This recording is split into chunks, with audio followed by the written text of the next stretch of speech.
Yo, yo, yo.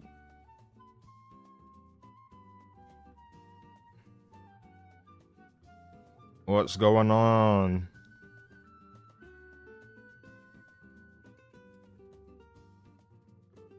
Got a little pop-up stream right now. We're gonna do a Honkai Star Rail tier list. We're gonna go from the bottom to the top. Trying to think about the order that I'm gonna do this in. I think it's gonna be like sustains, sub-DPS, the amplifiers, so like your harmonies and nihilities, and then DPS. I think that's probably gonna be the order that we go in. When we're down at the bottom, of course, it's gonna be quick. It's hardly even gonna be actually ordered. I tried to order the top part as best as I could. But yeah, it's gonna be war. This is war.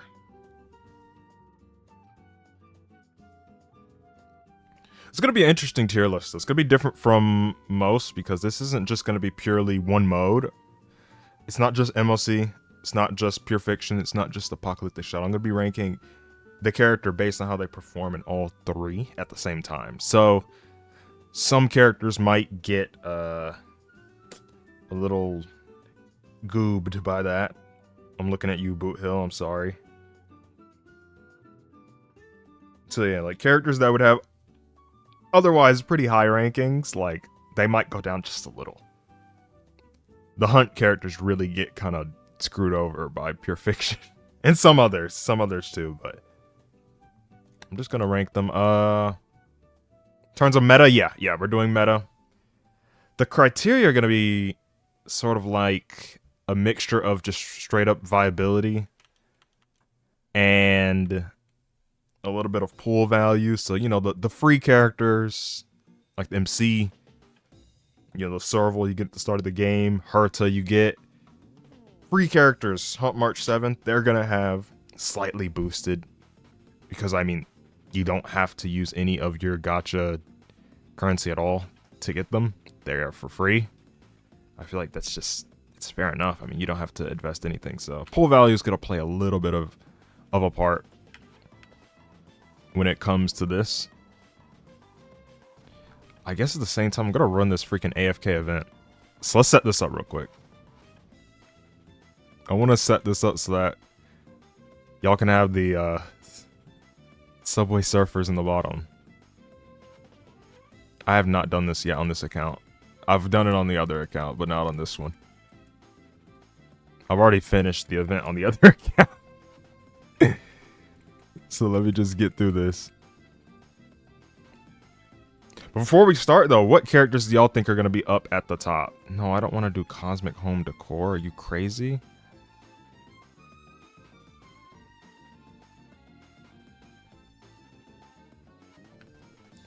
What characters do y'all think are going to be at the very top? What characters do you think are going to be at the bottom? You know, there's some obvious ones that we can get out the way.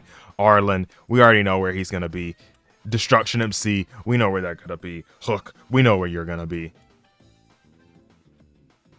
I think around, like, that high tier area is probably... High to top tier is going to be obviously where most of the contention comes from. Because there's a lot of differing opinions in terms of meta. The Herta and casters, Cass, Anaxa. See, it's tough. I can't tell if ranking Anaxa is gonna count as leakers. Because it's like, well, for me, how do I know? I don't know if it's gonna count as leakers. That's one thing. So I didn't include him, but I do know where I would rank him. I'm just not gonna include him because we know what he does, but we don't know the extent of what he does. So it's kind of not really a thing I can rank. Same for the other upcoming characters that have been drip marketed. Hyacinth, Cypher. I can't really rank them. either on this list, unfortunately, but... What characters do y'all think will be good, or any characters you think will be boosted by Pure Fiction? Because I know that it's a different mode from MLC, even though MLC's been pretty similar lately, by just being AoE. As in, like, the characters that are viable there are pretty viable in MLC currently. We've seen the rise of Jade, Argenti, Mini Herta.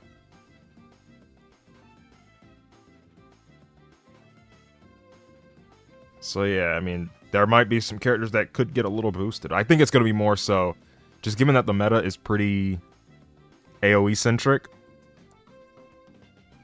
I'm going to just pretty much go and say it's going to be more characters that are just getting nerfed by Pure Fiction being on this. Let's see what y'all are thinking. Absolutely going to be Jade. All game modes are Pure Fiction. True, kind of. They showed his kit in the stream. I'll rank him then. I'll rank him. Acheron too. That's a good shout. That's a good shout.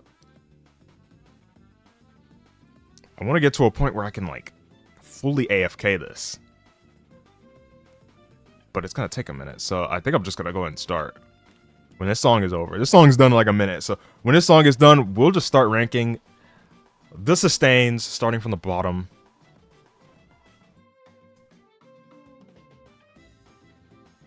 I want to get past this tutorial part, though. Because I've already done it before, so... I just couldn't be bothered to do it twice at the same time. That would just felt like a little too much.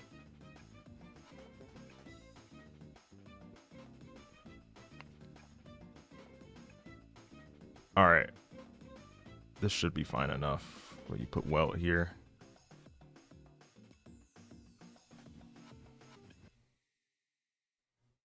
Alright. Let's just get into it. Let's get into the list. I'm gonna try and pay attention to, like, when I'm talking. My bad, that was really loud. When I'm talking, I'll go and do that. Let me do this. That should be good. Okay. So, starting with our sustains, I feel like, we can full screen it. I feel like you all have an idea of who the worst sustain in the game is. Now, to be fair, I actually don't think any sustain in this game is necessarily terrible. I think all of them can literally get the job done, but if there's gonna be a worst one, then there's gonna be a worst one. And I'm gonna put Natasha at D tier. I feel like that doesn't need too much explanation or too much yap. I'm actually going to put March here at C-, just a little higher. Just barely higher. And these two are where it gets kind of interesting. The upcoming two.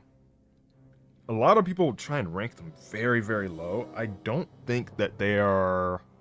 It's really these three. These three, they try and rank them. I don't really think that they're on the level of March and Himiko, not Himiko, March and Natasha. I really don't think that they're at that level. We're gonna go... Where are you? Where are you? You. I'm gonna put Lynx at B-, followed by Balu, and followed by Japard. I think Japard is probably the best of those.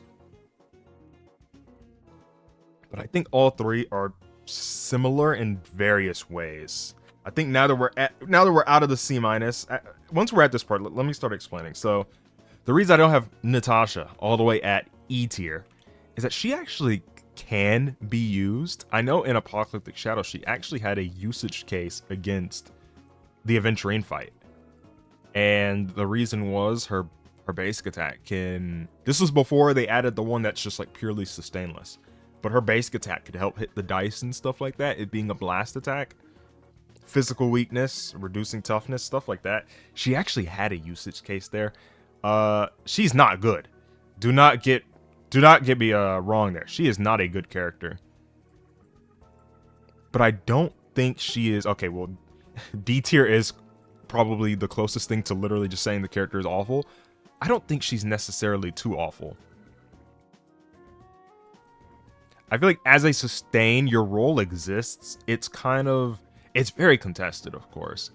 But not being a limited sustain just already improves you just a little. I can't put you in E tier. E tier is where like the garbage DPS characters are gonna go, because bruh. And for March, this isn't fair, but she actually does obviously have her gimmicks in simulated universe, not Divergent universe, but simulated universe with Remembrance and stuff. She has her gimmick there. I'm not gonna count that, but you know, if you're pulling on your account or you're building her up, you know, that could literally be a reason. You're just gonna cheese it by building her. But trends is always gonna be a thing. She can cycle her ultimate actually pretty quickly. It's like when I say trends, I mean with Acheron, of course. But outside of Acheron, I mean, you could use her ultimate to battery as an AoE for the Herta. Is it gonna be good? No. Are there so many other options? Definitely. There's Gallagher, there's Ho-Ho, there's Lingsha, there's so many other options. But if you like March, look, I don't think the difference between her and Natasha is crazy, but I don't think she's too bad at C-. Fire MC. You know what? I forgot about you. I forgot about Fire MC. And now that you said C-, God, I feel bad about where I'm going to put them. I'm going to put them at D. I'm sorry. I have tried my hardest to find the worth in this character. And it's really hard. It's really difficult to find the worth in Preservation MC. I completely forgot about this character as a sustain. That's how forgetful they are. I don't think that they're E tier. I do think they're E tier, but again, I can't feel comfortable ranking a character that can sustain you. One of the biggest problems with them is that you're now not using your Remembrance MC, which is a problem. You're not using one of the best characters in the game now to use this booty cheeks sustain. Can they sustain? Yes. Will it be good? No. Will it be god awful? Kinda. But it's functional. They have their taunt. I think one of the big problems with the taunt currently is that a lot of enemies now are really, really blast damage focused. Like they'll hit 3 targets or they'll straight up just hit your whole team. The taunt just kind of loses its novelty. At the beginning of the game, there are a lot of enemies that do single target, like the horse or whatever. The little quantum horse, when it does its kick, and then it charges up. Those are both like little single target attacks, and it's going to aim you because you're taunting him, obviously, with with Preservation MC. But it is really hard to find enemies like that nowadays because now they all just blow your team up. Try that taunt against Nikador, and he just is going to kill you. But now getting to Lynx. Lynx's biggest problem is always going to be that her heals are pretty lackluster, which is why she's here at B-. But what she does have is always going to be her increased taunt value for destruction, and I believe, what is the other class that she increases taunt value of? Is it Preservation? I don't know why you'd ever use that, but yeah. For destruction characters, it's always going to be a thing. I feel like she is not good with Mighty, but she can definitely be functional. While she's not good, I definitely can't say that she's like bad. It's just she's definitely not good. She's not even close to on the list of the characters that I'd say, yeah, let me bring with Mighty. She's always felt more like a Blade unit. But it's a little difficult for her to sustain in current days, because her healing is just so garbage. Bailu. I feel like Bailu is so overhated. Yeah, I have her at B-, but I feel like she's so overhated. I think there are clearly worse standard units than her. Bailu and Japard. I think, obviously, the problem with them is that they absolutely suck to lose your 50-50 to. And so everybody thinks them as just god-awful. Like, I put Bailu in C-, but she gets the job done. She literally has a revive if her heals aren't enough. Okay, I'm not even gonna say if. When her heals are not enough, she has the revive. And Invigoration is low-key kind of nice. She is one of those characters that when you you know how you guys know how you can set up your standard, right? You know how you can set up your standard picks now with the introduction of Blade, Fushuan, and I think Scylla. How you can set it up, I would highly recommend that more people put Bailu and Jabard as the characters that they want to lose their 50-50 to, because they can legit bring more value than I think some of the others can. Unless you main one of those characters. Fushuan should always be on that list too, but I feel like those 3 sustains should be there because, listen, getting non-limited sustains reduces the need for you to pick a limited sustain, and that is going to be a fact.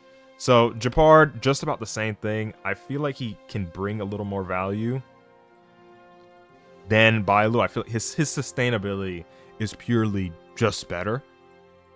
Is it enough to be a whole separate tier? No. But he is just a better sustainer. And the thing with Bailu is that she really doesn't have much to the table that isn't sustaining. At least Lynx does, but Lynx's sustain is just eh. So that's going to be it for those. The mid sustainers. So now let's take a look at where we're at next. Ooh, we're going up to the A tier. Can y'all guess who's going into the A tier? Does Bailu synergize with Caster's passive? Yes, it can actually trigger twice. The global passive, yeah. It actually can. It happened to me once, actually. When trying to do a stupid Bailu challenge in a video. It happened to me. Where I died with Bailu and I died after. And she revived me and the global passive saved me.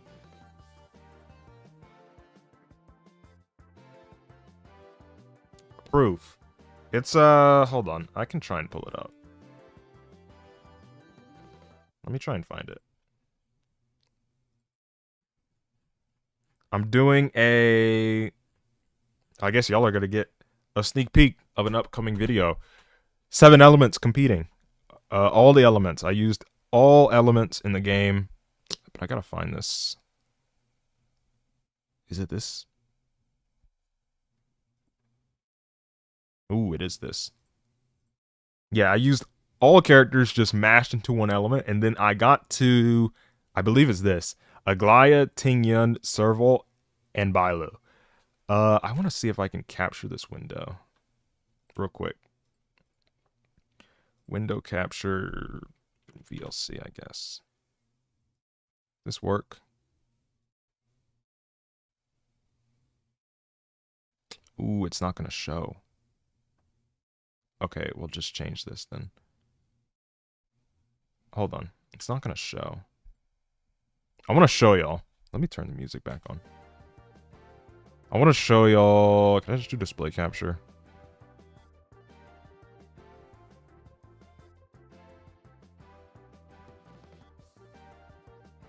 We are over here. Yeah, I want to show y'all because it did happen. No, I promise I'm not just making it up. At least I don't think I am. Maybe I'm just like schizoing out. I gotta find it though. Let me make sure y'all can see. All right, y'all can see. Cool. Let's see. Where did this happen? Yeah, y'all are getting a sneak peek on the performance of this, of one of the teams. Did it trigger already? Is my question.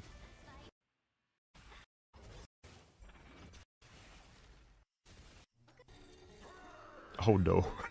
Oh no. I know that sound.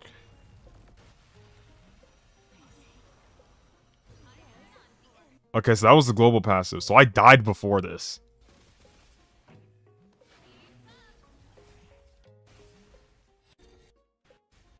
I died before. Was it here? I gotta find it. Because both do trigger. Just not at the same time, obviously. They triggered separate instances.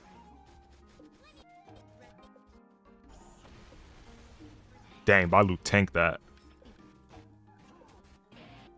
Does the global passive trigger first, then? Ooh. Okay, here it is. Yeah. So Bailu does the revive. Oh, I just had to go right before that. It happened back to back. You already know this is gonna be a YouTube short. You already know this is gonna be a YouTube short. Yeah, it's literally an E6 Bailu too. This team just sucks though. Look, y'all get a preview. Y'all will get a preview on what the teams were. Monophysical, I went with Yunli. Freaking, I almost forgot her name. Hanya, Robin, Natasha. I guess it's where my respect for Natasha came from. Aglaya, Tingyun, Serval, and Bailu. I also tried one with Acheron. I don't know if it's in this. I did a separate recording probably. I also, because I wanted to see if there's no way that Lightning is just this bad. I tried Acheron, Kafka, Tingyun, and Bailu as well. I even put Kafka on like a whole different light cone. I think it was like Jiao Cho's or something to make her stuff trigger Acheron stacks. You know, hey, take a look at the Lightning characters. There's like 80% of them are damage dealers. It's not Lightning's fault. But let me skip further ahead. We had Wind, Fei Xiao, Black Swan, Bronya, Ho Ho. We had Fire, Firefly, Fugue, Jiao Cho, Lingsha. Ice with the Herta, RMC, Japard, and Baby Herta. Imaginary, I actually did a separate thing for this. I used March at first, but I did a separate clear with Yukong as well. The problem with Yukong is that she does attack buffs, and Mighty doesn't care. But the buffs I thought would be more substantial than what March provides anyway. Quantum, that's not Quantum. That's me clearing the first side. Okay, yeah, I redid it with this. With Yukong instead. And then there was Quantum with Lynx, Casterus, Tribby, and Sparkle. So yeah, that's gonna be next video. Some I had to play on MOC 11 purely because their weaknesses aren't represented on the other side. So do excuse that. I have a penalty system in mind and everything. Certain things we penalize. So if a team had to be used on MOC 11, to make it fair to them, right? I'm not gonna put them against MOC 12. They're just gonna bomb. But to make it fair to the other teams that had to fight MOC 12, I do also deduct, you know, like half a point for being on MOC 11. Spoiler, it really doesn't change too much. I could like not have that deduction. And I think the thing would still be the same. The ranking, if I'm not wrong. It's gonna be interesting though. It's gonna be very interesting. But anyways, back over here. Cause yeah, so that's how the global passive plus Bailu revive works. It's very funny. I can't wait to have that in the video. My team dying one time and then just dying again. But Bailu stands unfazed. Anyways, the A tier unit,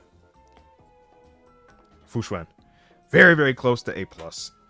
I think that her problem is just that it's just a result of the meta. I don't think she's bad at all.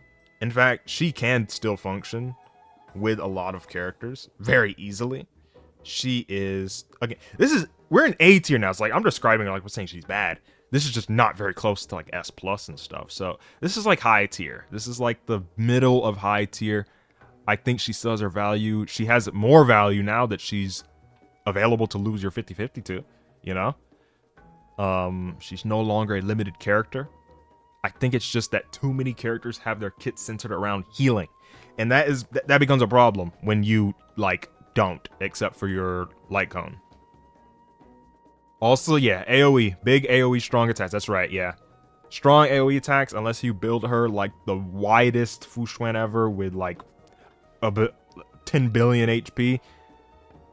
She gets very close to dying, which is not very comfortable. And comfiness matters a lot. That's why a lot of these sustains are so low, because they can sustain down here. But is it comfy? You want your sustains to be comfy. So moving on to A+, we actually have, not next to Fu Xuan, I have Big Luocha. And the thing is, back in the day, you know, before this whole Casterus Mighty stuff, all these like HP drainers, all these HP draining enemies, corrosion enemies, all this stuff started happening, all these turbulence, MLC turbulence buffs that are based around healing or taking damage and all that stuff, I would have had Luocha like right next to her. But it's just an objective truth that that he synergizes. That I call it bro, that he synergizes more with casters with Might. He's actually very solid with both. Like, I mean, when Big Hyacinth comes out, I mean, if you have him, you don't necessarily need to replace him. She's probably just going to. If you want to upgrade the team, it's probably a smart idea. But yeah, Big Luocha, Big L, A+. I feel like he's definitely an A+ sustain. So that begs the question, are the rest of the sustains also an A+? Are they an S? Are there any in S+? Well, it's time for everybody to get crowded. I really hope that these remaining sustains like being next to each other. Because up next is Aventurine, S-. Now, before you lose your mind, yes, Aventurine is very good. And he still actually is good in this current meta. It's kind of crazy.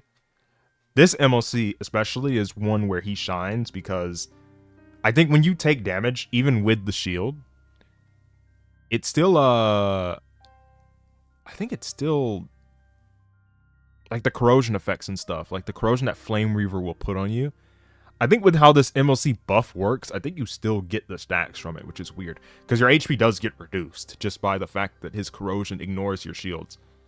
The problem with Aventurine is just the same as Fu Xuan. Characters that are shielders, your preservation units, characters that provide shields in this current landscape, just inherently have less value. And there's actually another thing with Aventurine that isn't just as basic as the HP meta, blah, blah, blah, healer stuff. There's another problem with Aventurine. It's a big problem. And it's one that you might notice yourself if you've played him with certain characters. Some characters just burn through his shield way too quickly. Like, there are certain characters out there that the game is becoming so heavy in high action counts. In turn action counts. Like, Fei Xiao is a character that acts a lot, but it's a lot out of turn. A lot of her follow-ups are out of turn. But there's a lot of characters like Aglaya or the Herta, like a lot of characters that just go constantly and constantly and constantly, and his shield just stops working. I experienced this when doing the using support characters, using characters from Strangers video with my like little level 1 Aglaya. He was the best bet because, I mean, his shields are tanky, but she still just goes so much that the shields just disappear sometimes. His bug is fixed now. God bless. God, that glitch. Do y'all know that glitch that was happening with him? Do y'all remember the glitch that was happening with Aventurine? It was his Ascension 6 passive that just wasn't giving shields to the lowest health unit. Good God. That was like, he was literally that glitch, and it's all because they had the code there for adding Mimo sprites to the game for version 3, but it had no it didn't detect the slot that zero, the slot 0. It didn't detect that slot for the extra character that's supposed to be on the field, so it was just giving shields to the void. So his Ascension 6 just wasn't triggering at all, and they couldn't really change it because they already coded it in. They could have changed it and then just patched it back in later, but whatever. It was really bad. If that still existed, he literally felt like an A tier. He felt worse than Fu Xuan. He was not sustaining with that bug, but that bug is gone. So, hail the way, I guess. That's something there. So, next up, you might notice that he was the first to be listed here, which means, yep, the big G, Gallagher. I'm ranking him above Aventurine. Now, I know this might look crazy. He's a 4-star. Bro, Gallagher is a 5-star in disguise. I don't care what you say. Now, you don't have his E2, then he's definitely a 4-star. But he is a 5-star in disguise, and I will not let anyone tell me otherwise. The biggest problem with Gallagher, and why he isn't even going to be even higher than this, well, there's going to be others above him, he's not too great in pure fiction. He just kind of exists in pure fiction oftentimes. Especially the early part, but the early part you shouldn't be taking damage. He does keep Besotted onto the boss enemy, which is why he's not like garbage or something, but he doesn't do as much as others. Spoiler, another Fire Abundance character that happens to work with Break, that does exceptional in pure fiction. But he's here, S-. So far, I think the good sustains. The Void needed those shields, it's crazy. The good sustains are all pretty much going to be next to each other, so let's just not even waste any more time. Ho right here, I think that she is there, undoubtedly. In this top spot. You could argue, is she worse than Gallagher? Is she worse than Aventurine? The thing is, Gallagher does synergize better with a lot of these characters, like, Casterus Mighty. You're going to want Gallagher before you want Ho. You're even going to want Luocha before you want her. But Ho still has her spot with other characters. I feel like she can work pretty fine for Anaxa Hyper Carry. She works excellent with Aglaya. She can function with S1 the Herta. I would not recommend using her with S0 unless you are very, very good at playing around the SP problems that's going to start happening. That just sounds annoying. I'm not going to lie. S0 the Herta with Ho, good god, that doesn't sound fun. But, I mean, she can work pretty well with S1. Yoon Lee is another character that she functions with. There's just characters that she works with. Not too many characters currently that are like super meta. Really, Casterus and Mighty appreciate the attack buff, but there's a lot of other characters that do. So I'm gonna have her there, which means the best sustained to me. It's no surprise by how much of this channel is literally just the Linksha showcase. I think Linksha is currently the best sustained. Will that be replaced by Hyacinth? I don't know. I don't know. Even with leakers, I don't know. Linksha is very good. She has the best performance in pure fiction, so she is one of those pure fiction boosted characters for sure. I think even without pure fiction, she is just really good. She synergizes with... I don't know a character that she doesn't really synergize with. Genuinely. I don't know what character you look at and be like, I don't know. You can have cases where she's definitely competitive with Gallagher. Gallagher generates more SP. So that's a big factor. He is he's definitely more SP positive. It's just that Linksha heals a lot. I think some people underrate how much she heals. Because you want to be SP positive, right? You obviously don't want to be spamming your skill nonstop. But there are some characters that can just let you. There are some characters that just don't use SP that can just let you. And Fu Yuan is really good. The bunny is so epic. Do you know that interaction with Pollux where you drain its HP and then the bunny just jumps in right after you're done? That's just so satisfying. It's so satisfying. Things like that. I don't really have much else to say. She can function literally as a DPS. She can carry your break teams in pure fiction easily. It's just, she is, in terms of sustaining, I feel like she's at the level of everyone else. But the fact that she can do more than sustain, it just puts her at the top for me, personally. Ho has her battery. Gallagher has, I guess, his SP positivity. Aventurine is relatively comfy. He also has a decent bit of SP positivity. Luocha, I feel like he just exists to heal. And Fu Xuan, I feel like she gives the crit rate, obviously. But Linksha's ability to even be a DPS, to even be a driver for one of the best teams in the game right now, Jade Linksha is so broken. Trust me on that. Jade Linksha Sunday, and then you put either Trivi or Rob, whatever you want. Chef's kiss. That team is so good. That team is godlike. Also, if you want to build her not as a break unit, that Luocha shop is, or that Luocha cone is in the shop. Would I recommend you using your resources to get it? No, but it's there. It definitely works. Why is she an S-? Now the thing is, I think that sustains. My thing with sustains, my philosophy on sustains, is that they are always kind of limited by the fact that you can use not limited ones. That's always going to be my problem, and this is where pull value is going to come into play. For a person that has Gallagher, I personally, even though I think Linksha is the best, I don't think that a person with Gallagher, unless they don't have another limited, I don't think that Linksha should be your pick. I don't think Ho-Ho should be. I don't think any of these should be your pick. I really think you should try, if you have one of the garbage sustains. Okay, no. If you already have a limited and you have a Gallagher, you shouldn't go for another limited sustain, in my opinion. Unless it's one of these, I think Linksha and probably Hyacinth. She's Remembrance, so she probably does everything. I feel like those types of characters that could probably branch out of more sustaining have more value, but it's a simple fact that I think sustains are just too competitive. The sustain slot is just too competitive for me.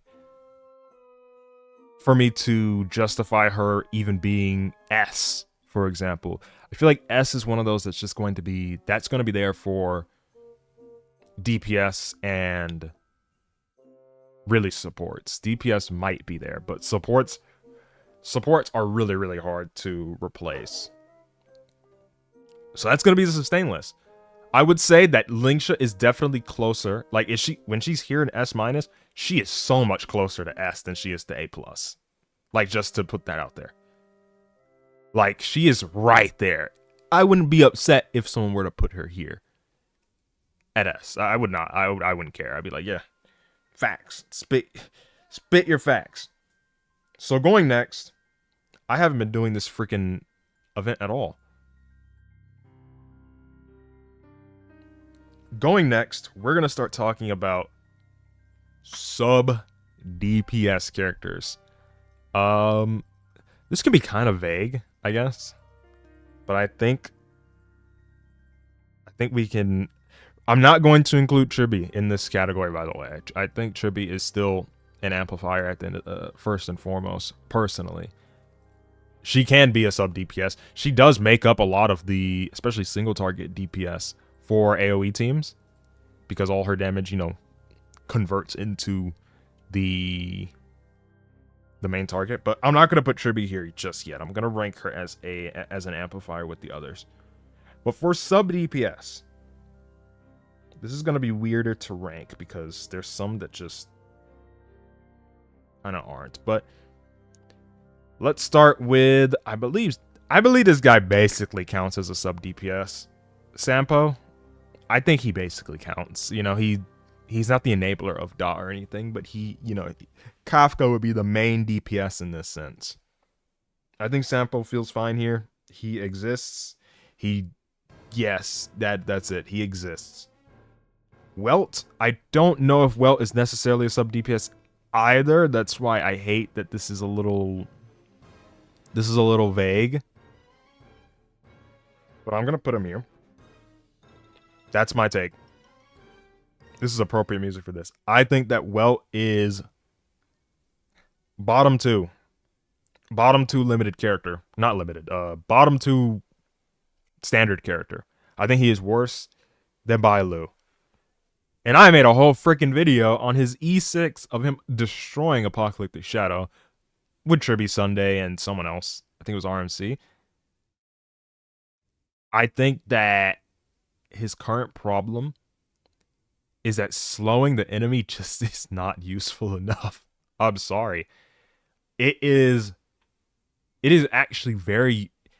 Don't get me wrong. When I did that, you know, triple support comp with him with his E6, God, that was one of the most comfortable clears I've ever done, because the enemies don't really get to attack when he's constantly slowing and getting advanced and slowing.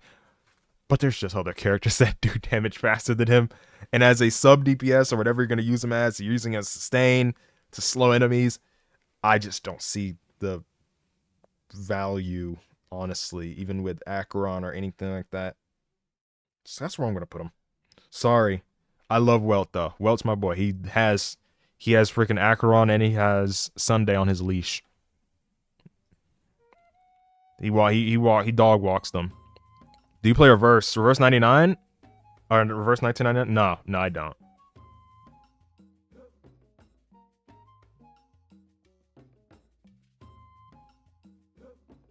Dot is like impromptu. Their amplifier's main damage. That makes sense. That does make sense though, yeah.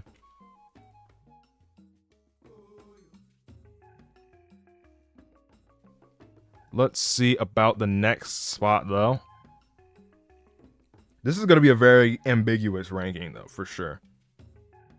Some of these you don't really have to look too deep into whether or not they are a sub DPS, but I just had kind of struggles ranking what they would be regardless. I'm gonna put Gwenaifen here. I feel like she just Gwenaifen is literally just one of those characters that exists. I don't know who uses her, like as a player. I don't know what players use her, genuinely. I don't think she really sucks, but look, I don't know who uses her. She's one of the more rare characters. I don't often see someone go, yeah, I just used Gwenaifen, but I think she can function.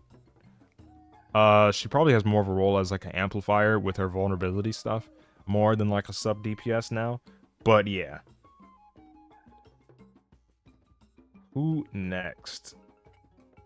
I guess Black Swan could kind of count. If I'm putting Sampo down and I'm putting all these dot characters down that aren't Kafka, let's find Black Swan and slap her on over in the A tier. I feel like that's pretty comfortable. I feel like that's a pretty comfy spot. Dot just isn't in the best place. I think people underrate Dot a little. I think people rate Dot a little lower than it actually is. It is not good. Do not get me wrong. It is not good. I think people pretend like Dot just absolutely can't clear though. So I feel like the way people talk about how cooked Dot is because it just hasn't gotten anything, you would think Black Swan's like here. I think it exists. It exists as a team comp. Black Swan with Kafka is just there. Black Swan can be used outside of Dot as, you know, your defense down. I really don't think you should use her like that. I used her like that for the all element video that's going to be out. All wind, I used her with Fei Xiao. I also actually did a 0 cycle clear with Black Swan, Fei Xiao. I think it was RMC and some other bum. There was some other character that I used. I don't know who the other character was. But yeah. So that was fun. It was some Chinese team comp. Ooh, we got an actual real, I think, character that could be classified as a sub DPS. Serval. I'm putting Serval in A tier. Shout out to Serval. Where my goat March 8th? She's coming up soon. She's coming up soon. Yeah, exactly. Exactly, Nora. Yeah, you got to invest a little for you to get your the clears that you want with Dot. And I mean, they've existed for such a long time. If someone isn't investing, they kept them all at E0S0. Well, I mean, it's on them at that point. If you're investing into this team comp that rarely gets anything, you got to take what you can get. Serval, I'm going to put her in A. She's getting very, very boosted by the Herta, obviously.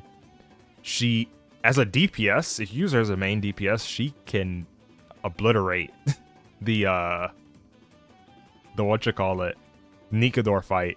She just owns that fight very, very easily. She gets her energy so often. She destroys the spears. Try it. If you have her traces leveled by some ungodly means, use her as a main DPS on Nikador's side, even though it's floor 11 now. She did this on floor 12 too. She cooks that side because she just works with the gimmick so well. But that's obviously such a one-off case. I'm not going to rank her higher for that. I'm just mentioning it. As a sub DPS, I think this is very fair. I think her problem is simply just going to be she doesn't contribute enough to Herta's DPS. Like team-wide DPS. She doesn't contribute enough. She enables Herta's DPS to increase, which increases the team DPS by itself, but I just think that's where I'm going to put her. I think she kind of feels like how like a Pella feels in an Acheron comp compared to someone using Jiao Cho. I don't know why there's still people that don't pull Jiao Cho for Acheron, but there's still people that ask, hey, should I pull Jiao Cho? Please, please do it. It's kind of like that sort of thing. Even Jiao Cho, I guess. He doesn't really contribute to the team-wide DPS, but Acheron is still waiting for that character that does. And I think that Anaxa will be that character for the Herta, which is why I'm just going to rank Serval here. Up next, we have... Ooh. Now this is interesting. Kicking off A+, Topaz. Fallen out of favor recently. The whole fart comp, all those teams, I mean, there's no other way to say it. I mean, she just doesn't fit this current environment, which is unfortunate. And I think her scalings, even if they were to go back to 3 elites or whatever, or 1 elite, 2 mobs or whatever, the HP is just so freakishly high that there are going to be characters that just outdo her anyway. So I'm just going to put her here. You might notice that there are some characters that do what she does that haven't been placed out yet. Yes, I do think they are better. I'm just going to put them at the same time. Mose and March. All these characters also, all 3 of them, get affected by Pure Fiction, ranking them a little lower. I would have all 3 of them above Luocha if Pure Fiction wasn't taken into account here. E1 Jade, yes. See, that is... Jade makes Fei Xiao feel like she should not have moved down on that Pride Win tier list. Especially E1 Jade. It's just, for Topaz to even really keep up with Mose and March, she needs that level of vertical investment that you could just put into a Jade instead for a Fei Xiao comp. And Jade will work in other comps too. Like, again, that Lingsha Jade, God, that team is so good. I think that I think personally that Mose has the edge over March in MLC. I think Eagle set Mose is so good. I think March has the edge, and it's not by much though. Like, it's not by much. But for Apocalyptic Shadow, her toughness reducing is just so crazy. And she's free. So that's just another thing. That's another thing. We're going to include pull value into this. This is going to be a factor. Topaz, just the fact that she wants some sort of vertical, you want to get her. There's a lot of people that just have E1, S1 as her baseline, which is crazy. But, yeah.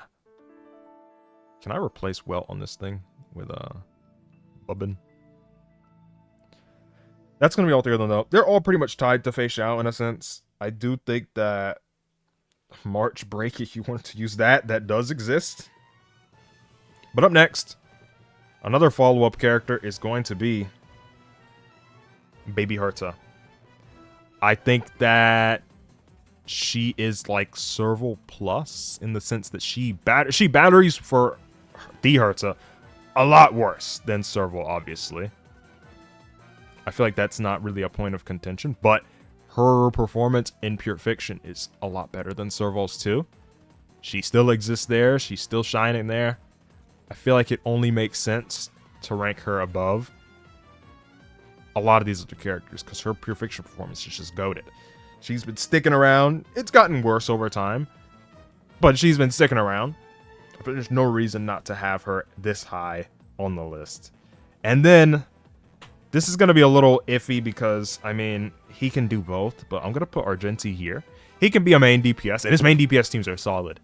I tried out, it has Eidolons on it. I have E1 Tribi. I tried out main DPS Argenti against Flame Reaver side, and that team is so competent, it's crazy.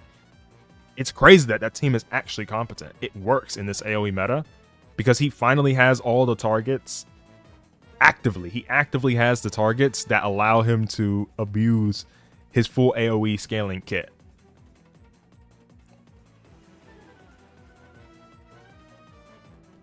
So I think where he gets the edge over Herta is just that his savviness as a main DPS actually exists outside of Pure Fiction. And in Pure Fiction, obviously, it's God tier.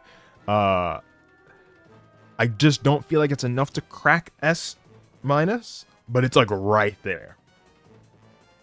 Up next, though, we're going further into this sub-DPS category. Or are we? Are we going any further? I think that might be it for sub-DPS. Actually, no, there's still one more. There's one more. And her name, that we've been mentioning constantly. Big Jade. Big Jade. I feel like she's right there. On the cusp of S tier. But I'm just gonna put her here to be safe. To not be too out there. I feel like she is aged. Out of the 2.x characters, I will say she's in the top 3 of damage dealers. I'm not gonna say main DPS. And main DPS, she's not a main DPS, but in terms of damage dealers, I do think that she's in the top 3 of characters that aged well from version 2. So that might tell you a little something about where other characters might be ranked. I think she's there in that top 3. She's in that conversation. I think I had a vision when I had my free-to-play account, and I had a vision, I guess. I was like, I'm gonna pull Jade. But then some curse went over me, and it told me, pull Firefly. And so I pulled Firefly, and now that's one of the biggest regret pulls on my account. I really, really, really wish that I pulled Jade instead. Because, man, it doesn't really matter now that I'm getting Anaxa anyway.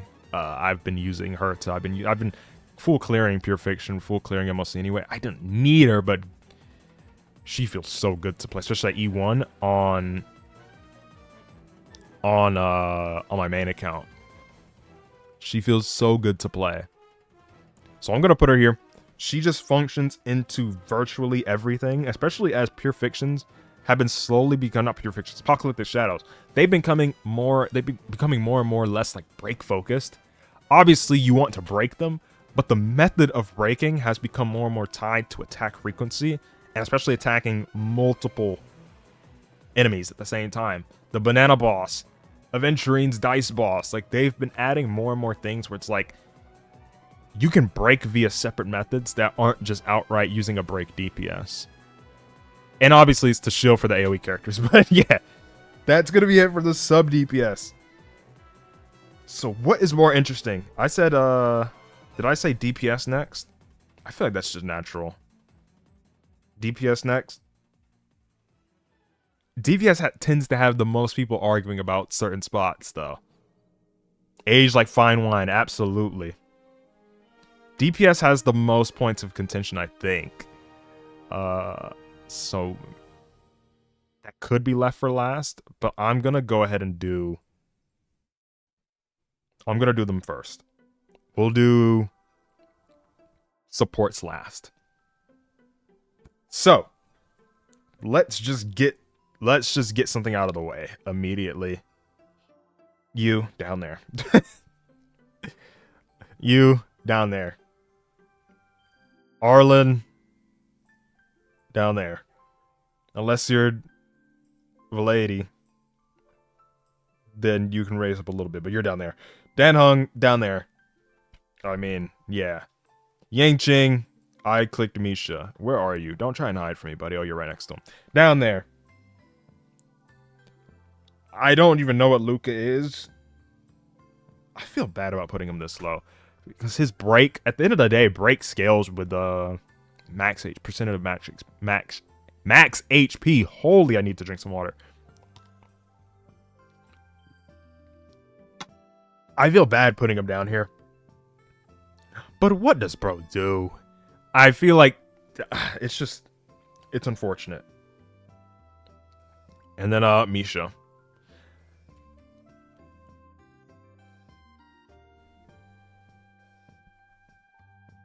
Talking about Firefly, yeah, she's gonna be coming up. Hey, not soon. Not soon though. I'm not putting her in like C tier. That's crazy. We are going to move on to the next tier of main DPS. Sushang, she exists. She is a character that you can use in Honkai Star Rail. She is there. Yes. She exists. Great. Ooh. Now this one feels awkward. This feels awkward. I'm sorry. I have to. Now, if you have high Eidolon supports and you're doing a 0 cycle, she might be able to, but those just aren't comfortable either. I feel like she needs too many amplifiers to really perform. I'm sorry. She's not consistent enough. You have to reroll for so many things to get a consistent clear, and we're gonna go off consistency here. I don't think that she sucks. I don't think Zhui sucks. I love using Zhui. I'm just gonna put them both here.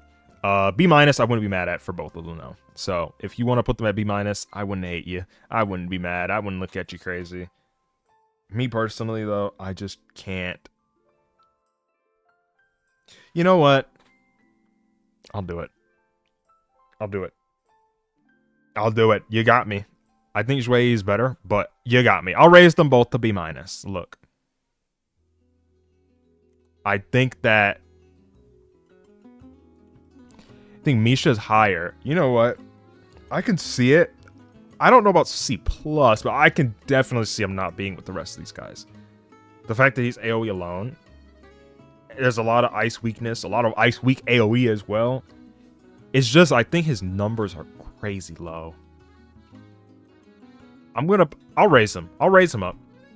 I feel like he has more use cases than the other characters. Sushang's biggest use case is like Apocalyptic Shadow. He can still do things in certain settings that are AoE and ice weak. Like he exists. Unlike Yang Qing, who I don't know why you would use him, but we'll raise him up, sure. Next, DPS. Ooh. Now this one's gonna piss people off. This one's gonna piss people off. You know where I'm hovering. It hurts. It hurts. It hurts to put Jingli there, but you know what even hurts even more? Ah! Inhibitor Lunade. Ah, both of them in B+. I'm sorry. I'm sorry, bro. Now, E2, Inhibitor Lunade. Hey, rise up here, buddy. But, I can't get behind using these two characters in the current setting. The problem with Jingliu is just that her buff state runs out too fast. It's so frustrating. I know she's getting buffed. She needs that buff. And the buff could just, it does not need to be a numbers increase. She doesn't even need a numbers increase. She needs a rework on the state at which she actually does damage. That's what she needs. She needs that rework so bad. That's such an archaic system. I think Poki has mentioned it before, but she genuinely needs something like what Aglaya and Firefly have, where it's something that appears in the action bar and you have to get your actions before that comes up. Or like Rappa too, like before it expires. Well, no, Rappa's not the same thing. Aglaya and Firefly are better examples. She needs that so bad because that's her DPS window. When you fall out of that state, it sucks because you need to spend a skill point to get it back. She doesn't ever recover skill points. You're not going to use her basic attack. She just doesn't use them when you get into that state. And it's really, really frustrating. She's one of the more frustrating characters. Denhung, I'm sorry. E2, godlike. If you're a Denhung main, you probably have invested in E2. E2 is probably a more realistic measure of his abilities, because I think more people probably have that than E0, in which he'd be here. Because he can genuinely keep up at E2. E0? Good God, no. Clara, she exists. Fun to use. She exists as a character. C+ is not occupied yet, by the way. It's funny. Clara exists as a character. Is she better than these two? I think so. Especially, they've been adding Hule to a lot of the lower stuff, so she can be used there. Any area where Hule pops up, you can use her. I genuinely think she can function. Better than these two, maybe questionable. I would be fine with swapping them. In fact, I think I'll do that.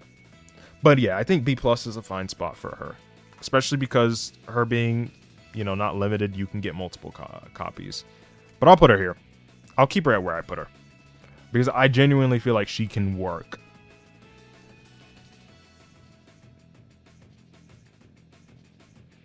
Rat is up next. Dr. Rat. Dr. Ratio. Putting him at A-. I feel like that is very fair to him, considering this meta is not even close to what he should be working in. He has had some good matchups, I think. I think the Swarm is literally fine. It inflicts so many debuffs and stuff to itself that just improves his DPS. I feel like that's completely fine as a spot for him. Could he be better? Absolutely. But I think this is about as good as he's going to get right now. He might have, you know, he does benefit from debuffs. So aside for being a nihility, she could lend something to help him there. We just got to wait and see. I think that he functions pretty well with a lot of the supports. A- is not the worst tier ever. This is purely just... The meta has never necessarily favored him, except for that one boss that they've never put back. The meme. Death. They've never put it back. But that was really good for him, obviously, on release. There's Imaginary Weak almost every time. There's probably been like 1 or 2 instances ever in Memory of Chaos where there's not been Imaginary Weakness. That's why I always laugh at Firefly people back then that were like, just wait until Rappa doesn't have Imaginary Weakness. Buddy, have you looked at MLC? This is the element they put every time. There's been like 1 case or maybe 2 cases ever out of all the MLCs from the beginning to now that haven't had it on floor 12. They love Imaginary for some reason. So Ratio will always have a place, but it's just hard when there's so much AoE that he has to cover. Unfortunately.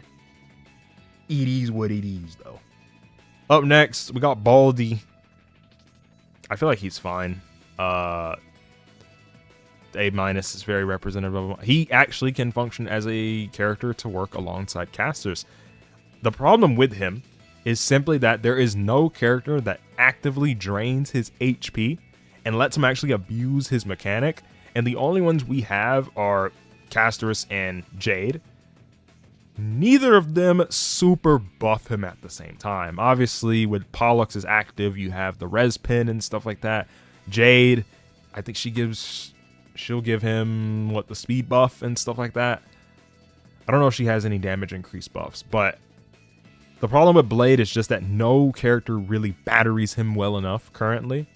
And once they add something like that to the game, he legit could rise up a tier. I think he could go up to A. His problem is forever that he just doesn't have a character that lets him charge up enough. And that he has stupid attack scaling in his kit. Why does he have attack scaling? I don't understand that. It's so dumb. Bro is not Hu Tao. He does not need attack scaling. They learned from their mistake and never put that in for another HP scaler. I don't know why he has mixed scaling. It makes no sense at all. It literally just makes no sense.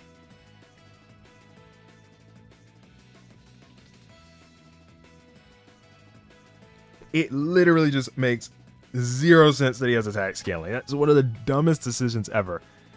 We're gonna go ahead and slap Himiko up here. I think she might be one of the biggest She Exists characters. Back then, when Pure Fiction was different, Himiko might be one of the characters that got hit by the Pure Fiction change the most in terms of being nerfed by it. Because she used to be pretty actively found in Pure Fiction runs. But now there's just been less fire stuff and less things that just get weakness broken nonstop. Like, do y'all remember seeing those clips of like Fugue, HMC, Rame, Himiko, and they just keep weakness breaking and she just keeps saying, "You won't get away, you won't get away, you won't get away, you won't," like she kept spamming it because she keeps breaking. You don't see that anymore. It's kind of because the enemies just don't really die like that either. To a single follow-up from her. It's really weird that they did that to her, but hey. It is what it is. Even outside of, like, this is really just her Pure Fiction and kind of Apocalyptic Shadow score carrying her. And MLC, if she didn't have that, she'd probably be A. If MLC didn't exist, she'd probably be A. She just doesn't have any areas where you want to use her for MLC either, except against the trio, the little choir trio. but they haven't seen the light of day ever since they stopped shilling break. So, yeah. That's another EDs with EDs. And I'm going to cap off the A- with Sela. Is there this big of a discrepancy between her and Xing Shui? I genuinely think so. I think if you know what you're doing and you also, asterisk, similar to Xing Shui, if you invested in your support, this is sustainless speaking. I'm not speaking for a sustainless. This is with a sustain. I think she's here. I think sustainless, she genuinely jumps up even more. Her sustainless clears are not bad, because she has all the amplifying in the world to actually get resurgence pretty often. When you're not using sustainless, she really doesn't proc resurgence too often, unfortunately. But I think she is very much fine at this spot. I'm not going to put her in A, though. I'm not putting her in A. But that's, yeah, I think this is about as high as she goes. I think people really overcook her. Like, Pride when stats are so low. Her biggest problem is just that she doesn't do enough damage to really proc resurgence without sustainless. And yeah, I mean, it's just kind of rough. Next up, though, Kafka.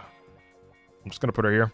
I think she's better than Sela, but just slap her right next to Black Swan. I already explained my take on Dot.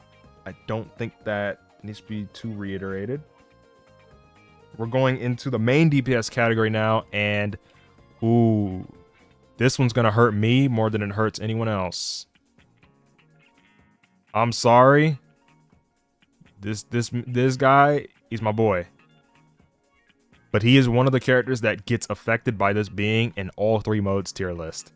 And I think you might have an idea popping in your head about who I'm talking about now. It's going to be Boot Hill. Now, if this didn't include the fact that he is absolutely buns in Pure Fiction, he would be S-. So keep that in mind. If you want to ignore, I'm giving him a little grace area. I feel like certain things are so big as like outliers that I'm gonna keep him in A+. If I really ranked him also based on his Pure Fiction performance, he might even drop. But I'm gonna keep him here. I'm gonna give him a little bit of grace because I genuinely think it is impressive how even in the AoE centered MOC that he still pops off. It's genuinely impressive. And that's just all I have to say about it. He can brute force so much stuff in MOC. Apocalyptic Shadow, of course. It's just Pure Fiction keeps him from that S-. And that's just the flaw of doing it all 3 modes tier list. It kind of, you might look at this and scratch your head if you had no context and just look at Boot Hill like, wait, why is he so low? A- isn't even, or A+ is not low, but you know, it's lower than some other characters. Next up, the General. Another 15 buffs to Jing Yuan, sir.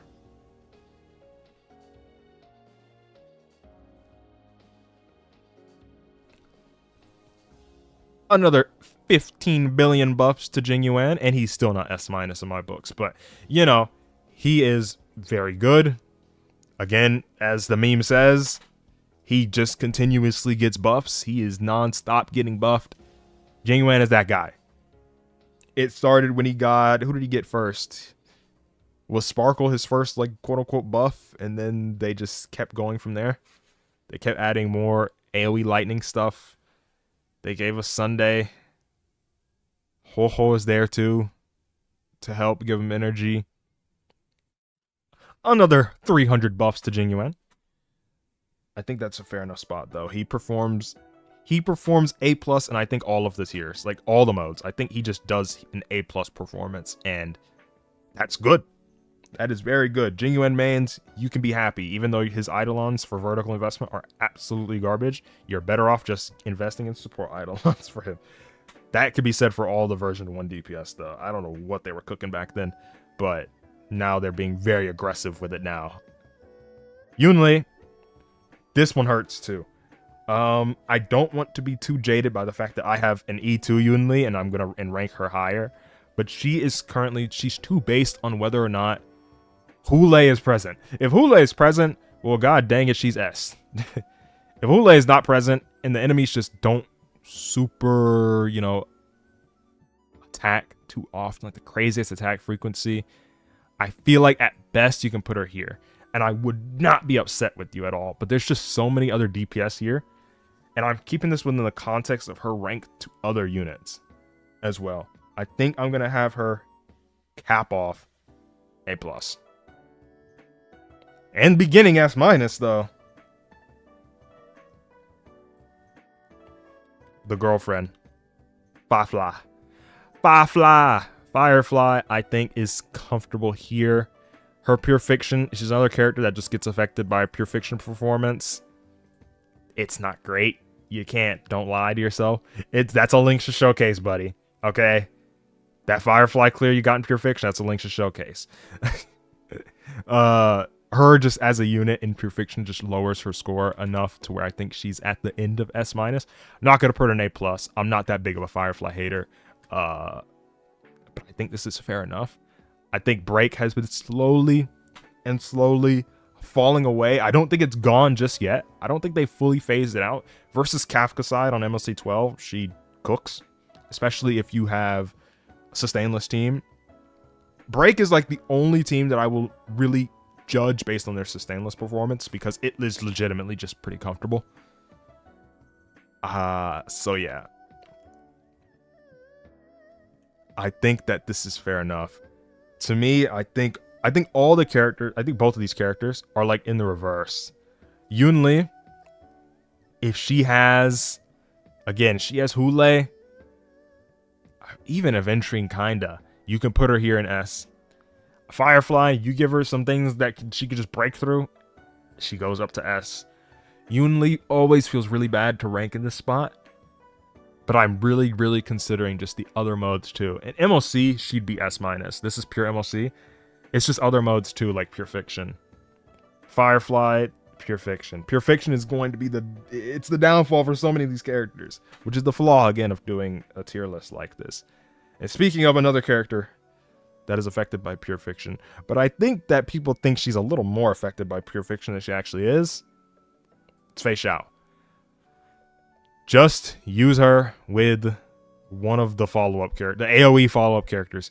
If you have a Jade, she doesn't feel like how other people rank her in Pure Fiction. If you have Baby Herta, it's a little still iffy, but God, people really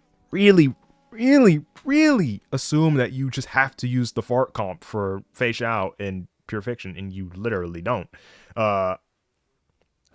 She is still very much affected. I think if this were, again, not Pure Fiction included, she'd be S. This is, though, and I'm just going to put her in S-. She has aged very well, in my opinion, still in the AoE-centric MOC. I know that Pride one just dropped her down even lower on the tier list. People are performing worse and worse for her. It is as simple. Put Jade. Even Tribby.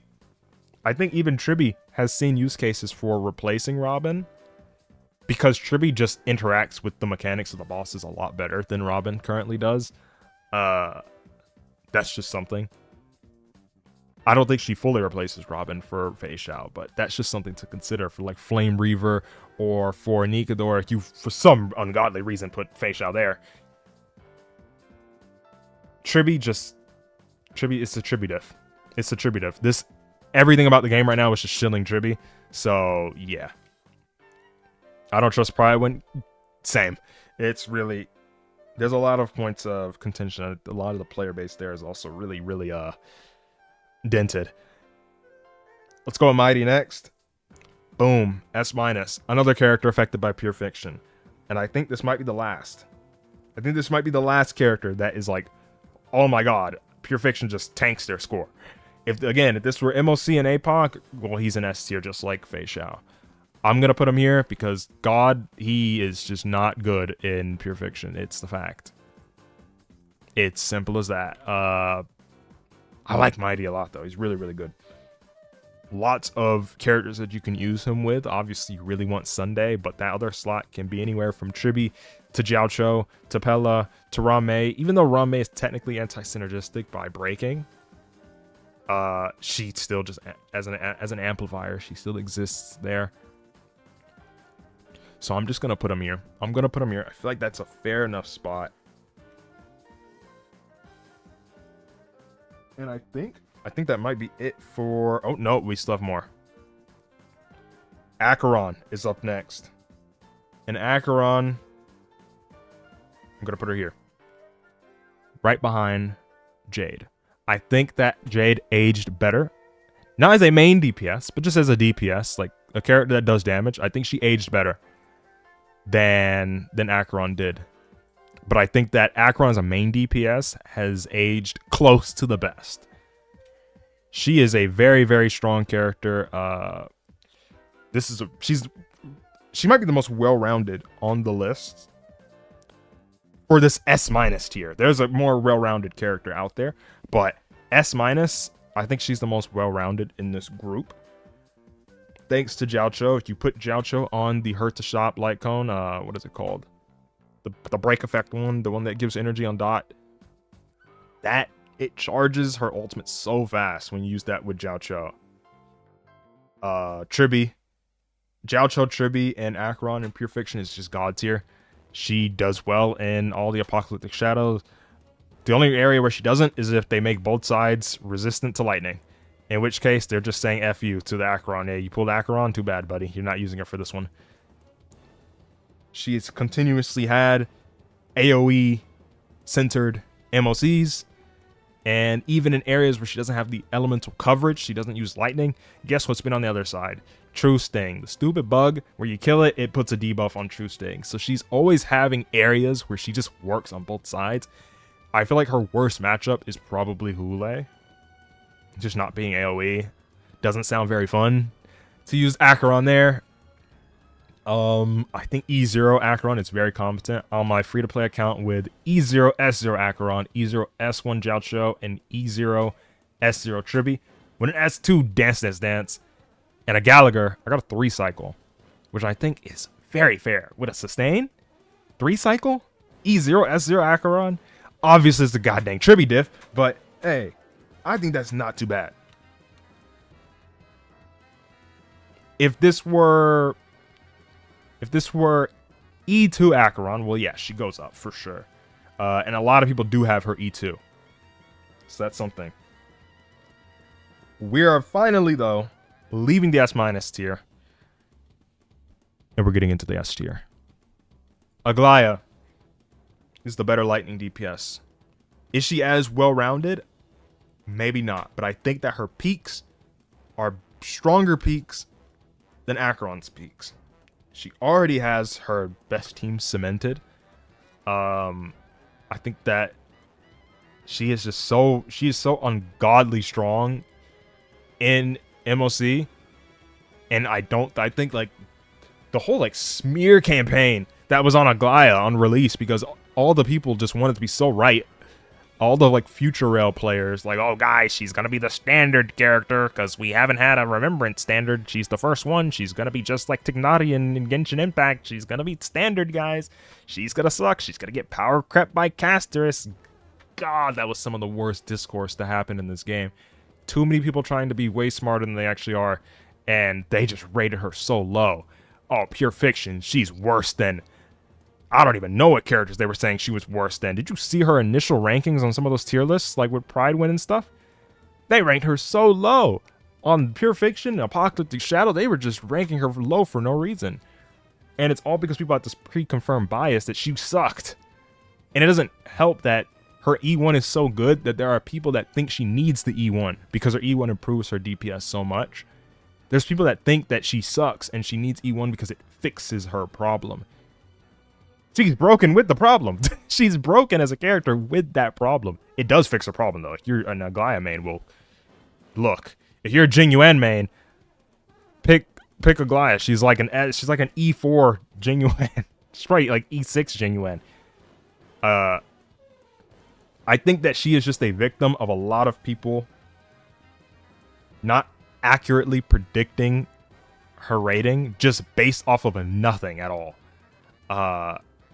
Oh, she needs Sunday. Well, guess what? You know what?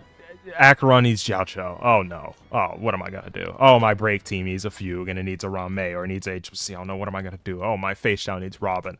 Nobody ever said half of these things when those characters release as much as they said it for Aglaia, and it's purely because people want to be right about there being power creep. They want to be right that she sucks and that Casters is gonna, because she's the big unit. We already know she's all this advertising. She's just going to power creep her, and Aglaia's gonna suck. If you pulled Aglaia, well, you're stupid because Casters is just going to completely overshadow her as a Remembrance character. I'm pulling my Sunday for Casters. It's just, I think that people treated this character so unfairly. I still do believe that if you had one of these two as your lightning coverage, I still do believe that you don't really have too much reason to get her. I think you can keep the lightning characters that you have and just invest in them. That has always been my take.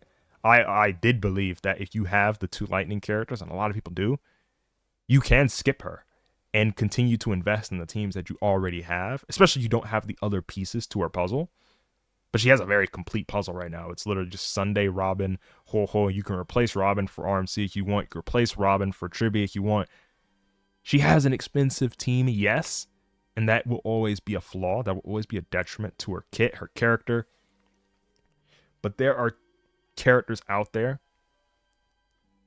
that have expensive teams too. There are a lot of people out there that have Eidolons invested onto their supports, and those supports help elevate mid characters. It's just a lot of things. It's why cost is such an awkward metric to judge viability on.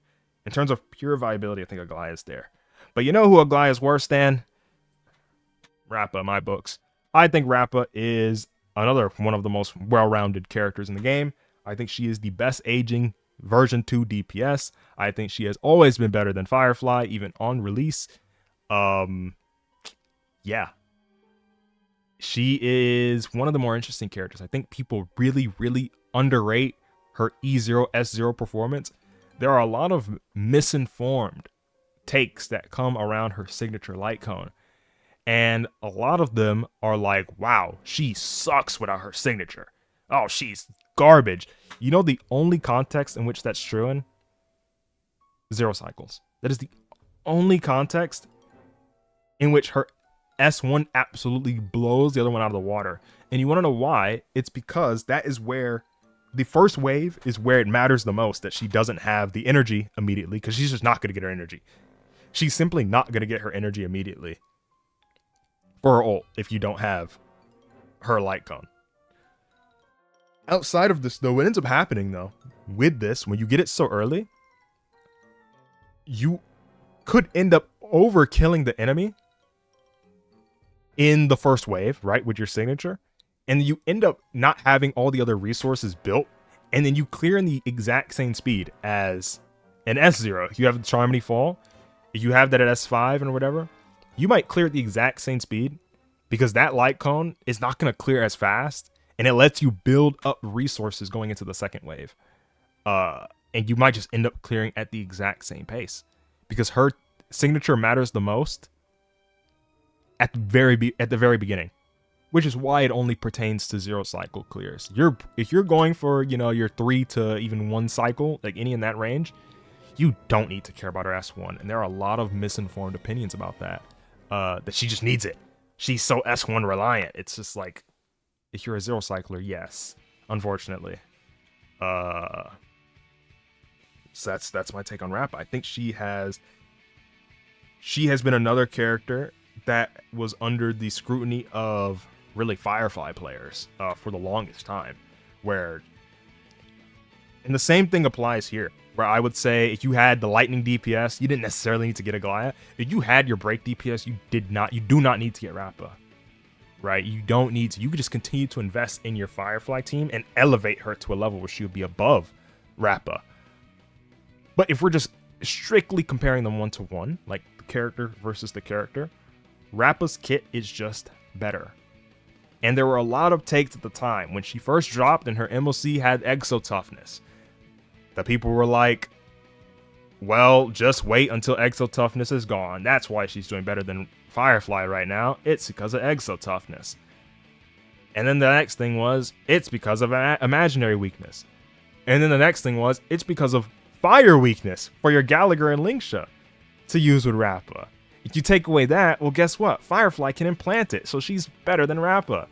And then it became, when Fugue came out, I don't even know what the excuse was anymore there. It was just, well, you can't use the Exo Toughness excuse. You can't use the imaginary weak excuse because look at the MOCs from when she released to now. It's continuously been imaginary. Look at MOC from when it began to now. And tell me, where was there not imaginary weak? It was like 1 or 2 times ever. I've mentioned this before when talking about ratio. There have barely ever been any MOCs that are not imaginary. Next, it was wait until there's not that many targets because the boss shills her. And man, look at the boss lineups now. It's just AoE after AoE after AoE after AoE after AoE after AoE. Rappa, she just benefited from the environment so much more than Firefly, and it's to the point where I think they are an entire tier apart. She is a massive, like, character that just benefits from what the environment crafted, and it did not craft the most pleasant environment for Firefly in all 3 modes. Pure Fiction, Apocalyptic Shadow, I think Firefly is, like, unbothered. Arguably could be better than Rappa over there, depending on what the enemy is.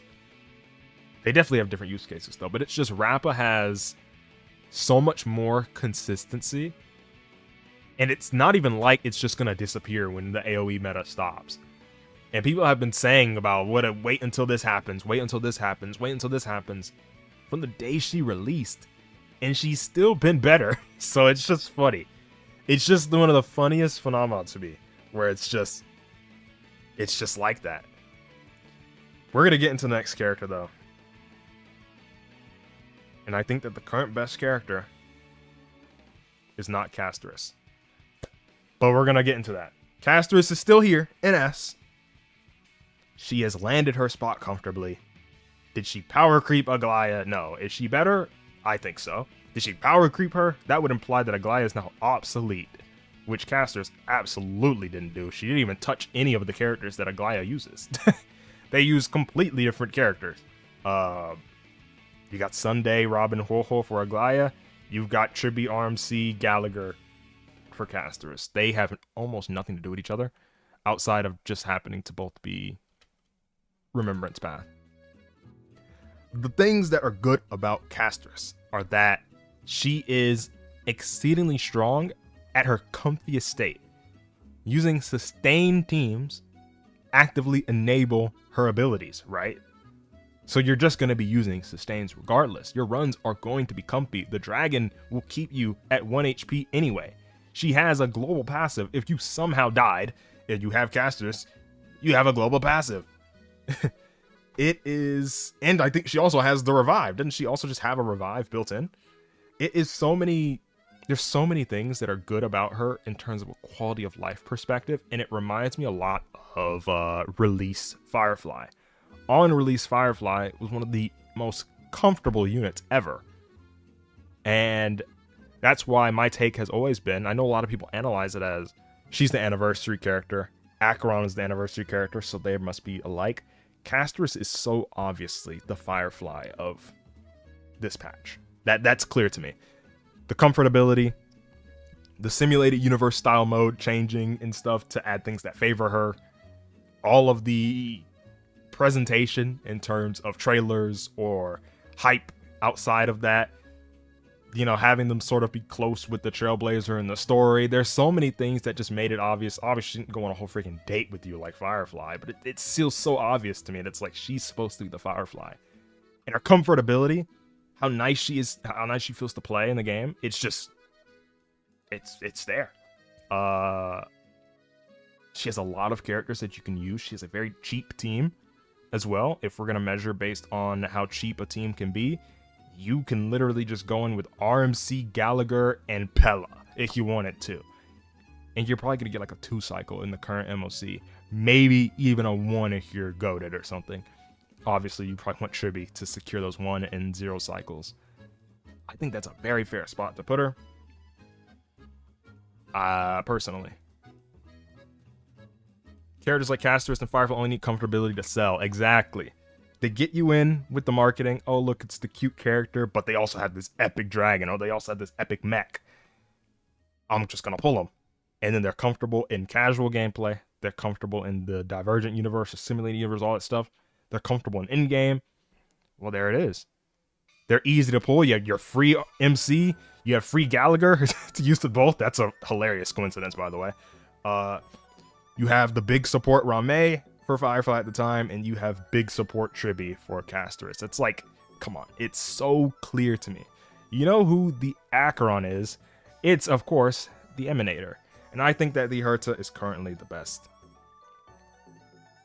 That is where I would put her. Also, I forgot to rank someone, but that's because I thought in my brain I wasn't going to cover him. But we'll cover him right now. I think he is like... If we're ranking Anaxa, I think he is right one of these two. But I'm legit going to put him here. Look, this might be a hot take to people who know, like, fully what he does and stuff. This might be a hot take, but it's simply the fact that he has sub-DPS performance, and his main DPS performance is not even... It's not even bad at all. He is competitive with the others. I know nerf drama, blah, blah, blah, blah, blah. His kit, just as it is, yes, his implant does not do res down. We know that. We know that it's just an implant. It's just a weakness implant. But it is what it is. I really think that is his spot. If it's not S, then it's the very top of S-. I don't think the nerfs made him like drop down though. My stance on him is that he's on the same level as the other version 3 DPS as a main DPS. And as a sub DPS for obviously gonna be for Herta. Everybody knows this. You can see from the event light cone what he does, all this stuff. He's S. But we have S, the Herta, and she is, when I said Acheron was the most well-rounded character in S-, well, here's the most well-rounded character in the game, as a DPS, of course. The Herta does it all. She performs in MOC, she destroys Pure Fiction, she destroys Apocalyptic Shadow.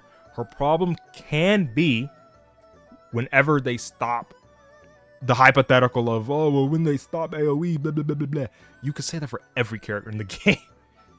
Like, I really, really hate that argument that people try and say for this, for Tribi, for whatever. It's like, okay, well, yeah, if they stop making... If they make a enemy with 40% quantum resistance and it's single target, yeah, Castorus is going to be worse in that event, yes. If they stop doing AoE, if they make the enemy 60% resistant to lightning and they resist debuffs, yes, Acheron will fall off. I hate that. That sort of philosophy can never be something you have in a gacha game where you're purely pulling for the future. In the far future, you should be pulling for the present and the future at the same time. You should be pulling for the near future and the present. You shouldn't be pulling in the present. I feel like is more inclusive of the upcoming MOC, the upcoming Pure Fiction, the upcoming Apocalyptic Shadow. The near future, I would say, is the ones following that, the few ones following. Far future is when we're talking 6 months from now. Well, yeah, when they go back to like three characters, Herta might be a little worse than she is when they're shilling her. Duh, obviously. Currently, I think that doesn't affect her ranking at all. I think she is comfortably the best DPS, even at an E0, S0 level. I don't think the others really compare in that regard. I feel like in terms of E0, S0, the closest to her level as a main DPS, E0, S0, might be an Axa, unironically. E0, S1, I think Castorus is right there. Castorus is better than the rest of these E0, S1. They need to release something for Castorus, bro. I feel so bad for people who just have to get her S1, or they feel very tempted to start building up their stupid Bailu light cones and Blade light cones and all whatever they have available. You have it, use it. It's worse than that, but she'll still clear.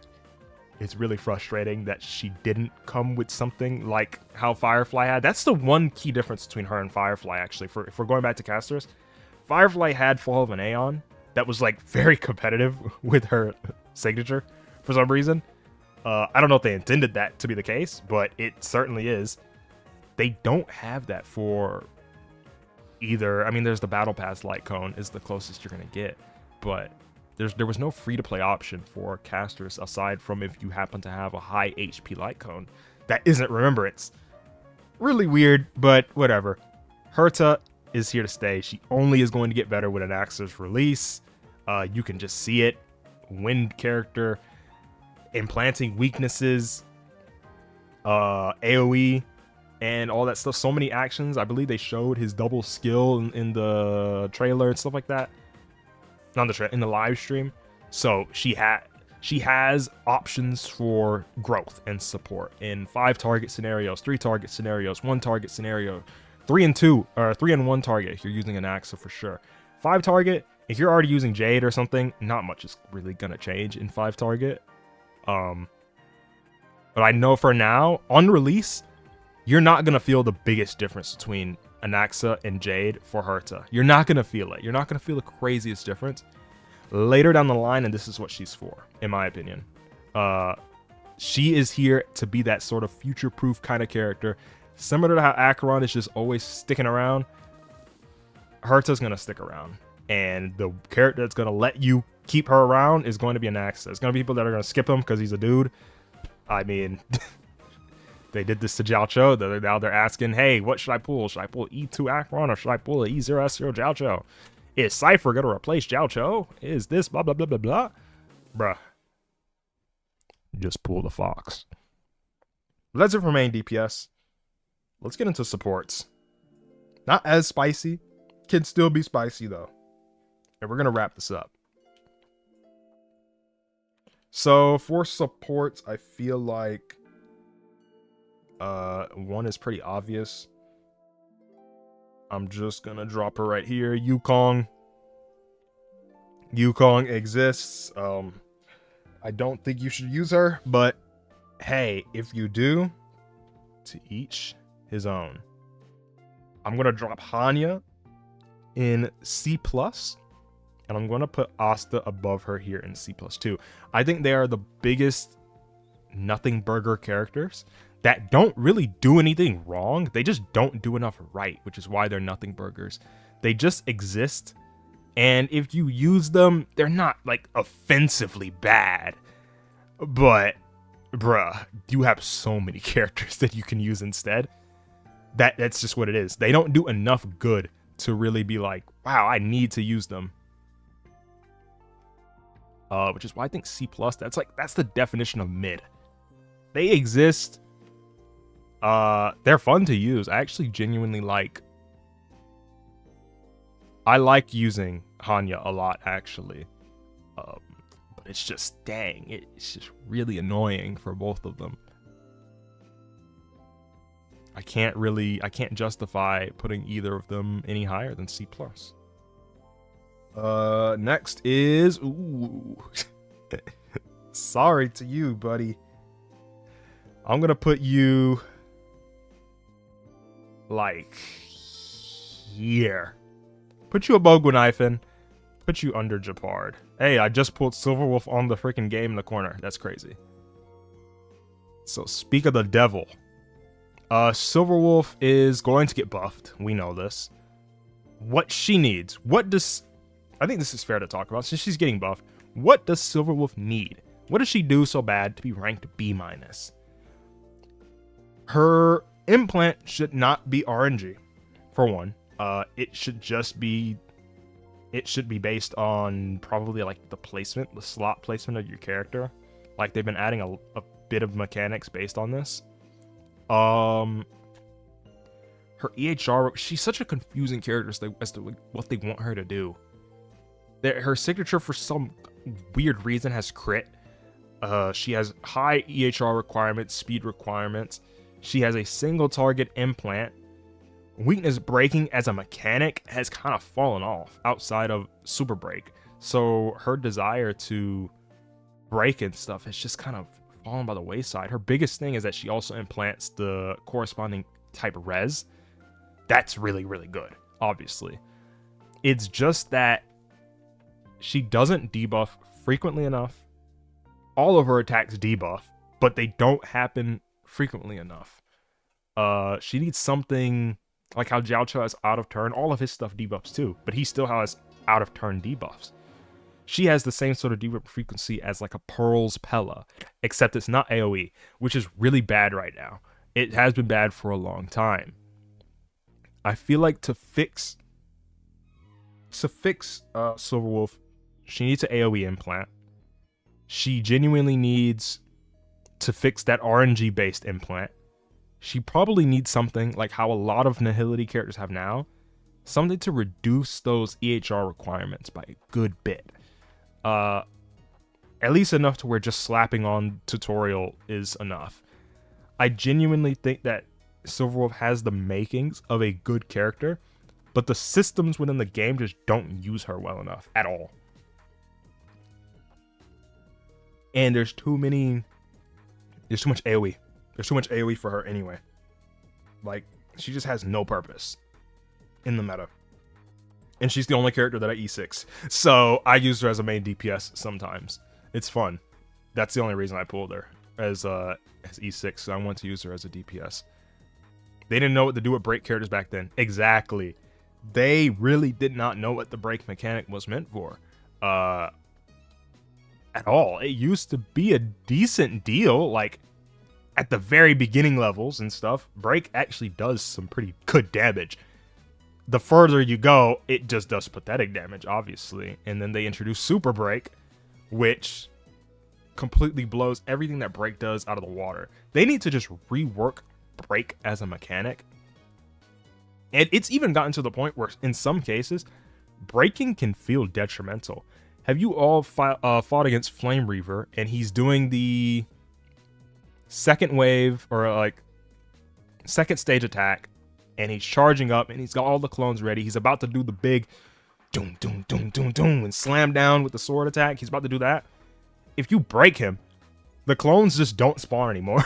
In that case, in that attack, there are other instances where he has clones and you can break them and they don't disappear, but that is so important because they just don't come back, and you lose all the DPS if you break him too fast. Break has sometimes become a detriment, which is hilarious, but that's just why, yeah, that's my take on her. I think that Silverwolf can easily get better with the buffs if they buff her carefully. And that's just it. Going into, I believe we're looking at A tier. Tingyun. Tingyun has aged, I'm sorry, really bad. But she genuinely still has a place for low cost zero cycles. So if you're doing that stuff, there are characters that she can benefit. But I know, like, back in the day, if you're ranking Tingyun, you're at least putting her in S-. It's just not a lot of characters care about attack. Her energy feels kind of pathetic compared to all the high energy costs that we've seen lately. And then they introduce characters that just don't even interact with energy. Acheron, Fei Xiao. It's just like, they gave her to us at the beginning, and she was great for the beginning, easily like S- to even S tier unit. Nah, she would have been S back then. She would have been S, not even S-. It's just characters have been wanting her less and less. And it's a similar case to what I talked about with Aventurine Shields. How enemies or characters acting so many times just wears his shield away. Benediction is not tied to her turn, which is a problem because there are characters that could genuinely use her. Aglaya would benefit from attack, would benefit from, I believe she has on one of her Eidolons a speed buff too, would benefit from her energy. It's not too much energy, but it's energy nonetheless.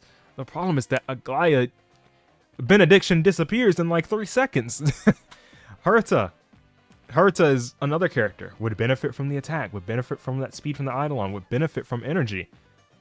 The buff disappears. It's I believe it's also for Sparkle too, for the Herta. The buff disappears when it comes to the enhanced turn skill. It's so bad. It's like they're specifically tied to just not work with these two characters. And it's so funny. But so sad, because I like Ting Yun. I really like Ting Yun a lot, but it's just... She just has to go there. Big B is up next. And I'm plopping her here. And we can put Sparkle right next to her.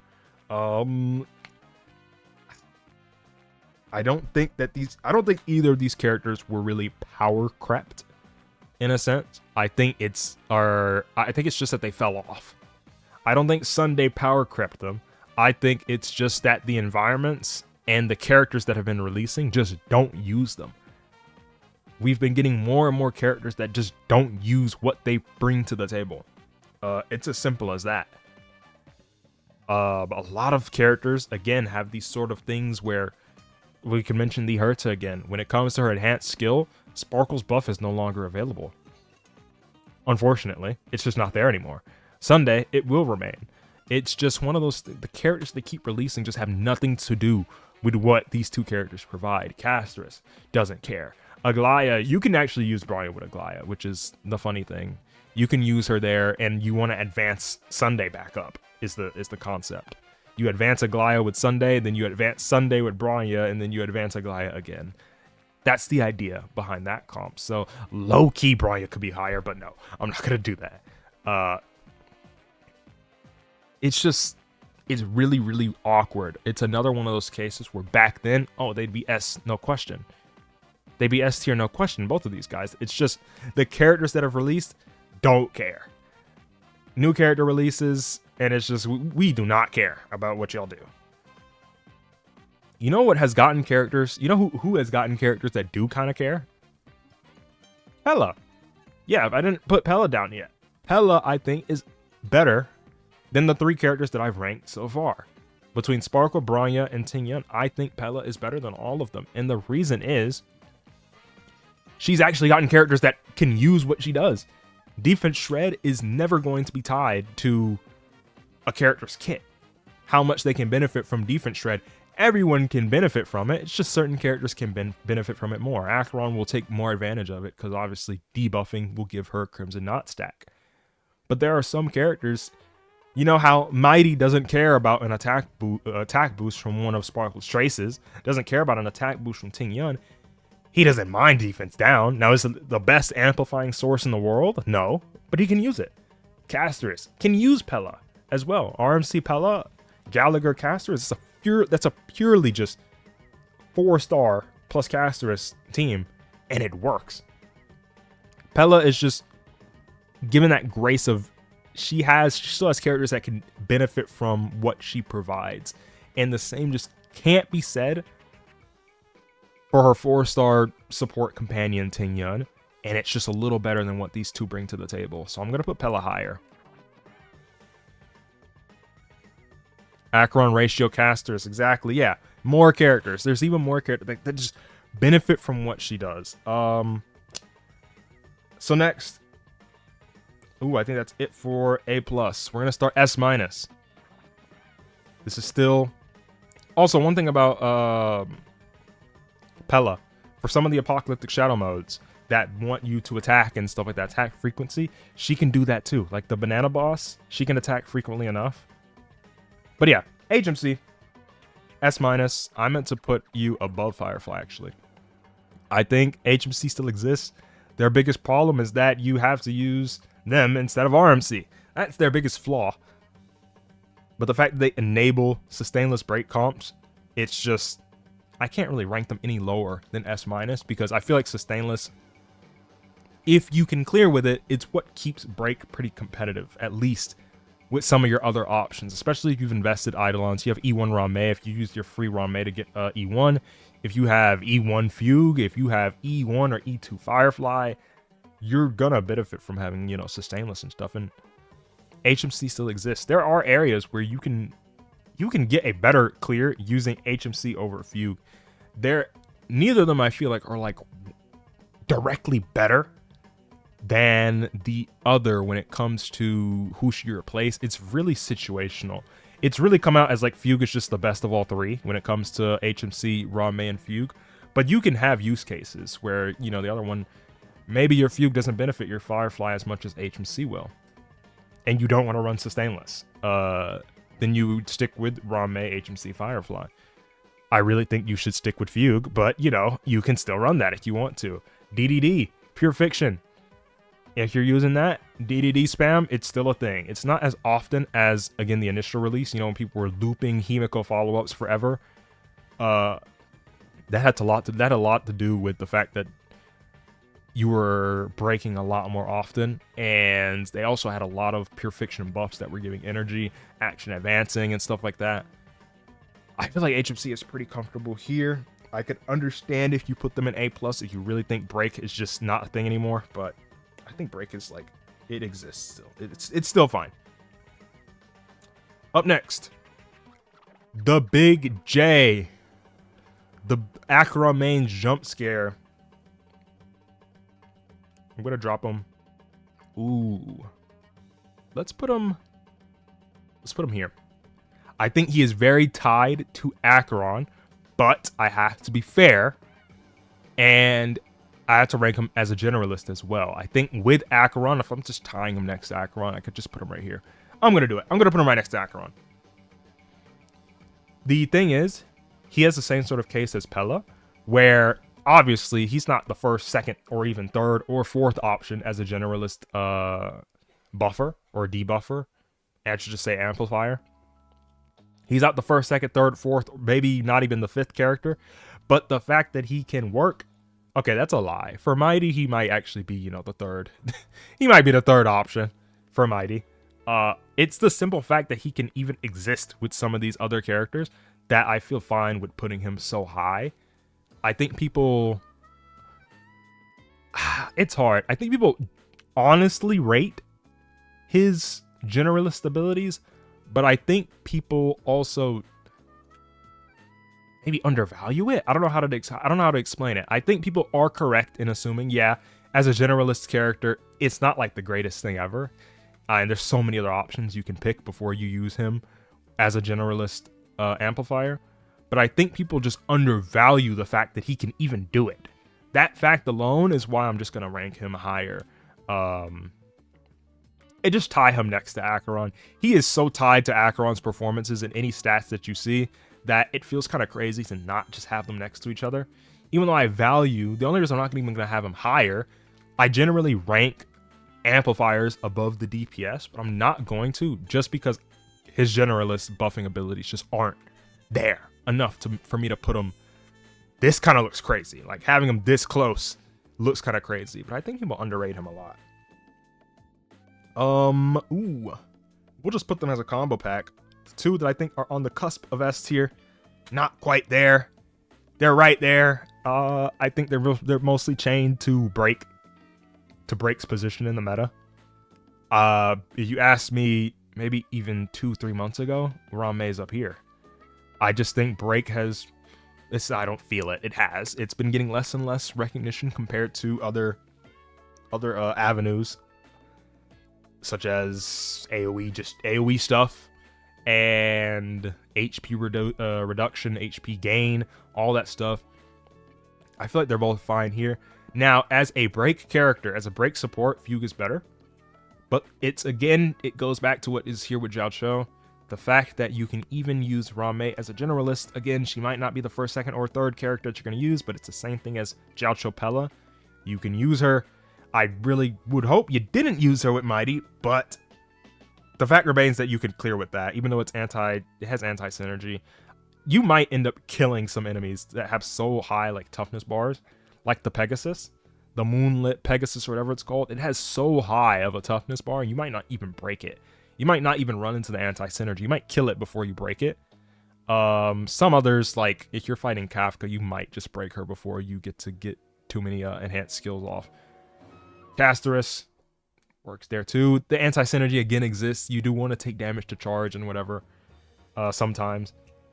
So anti-synergy exists, but again, it's just the fact that she can just be used. The fact that she can even be used generally. I think she's probably the best out of the mid generalist buffers. I think she's the best. Like out of this whole Jiao Cho, Pella, Rame type of area, like we're not talking Robin and Tribi and stuff like that. I feel like she's the best of those.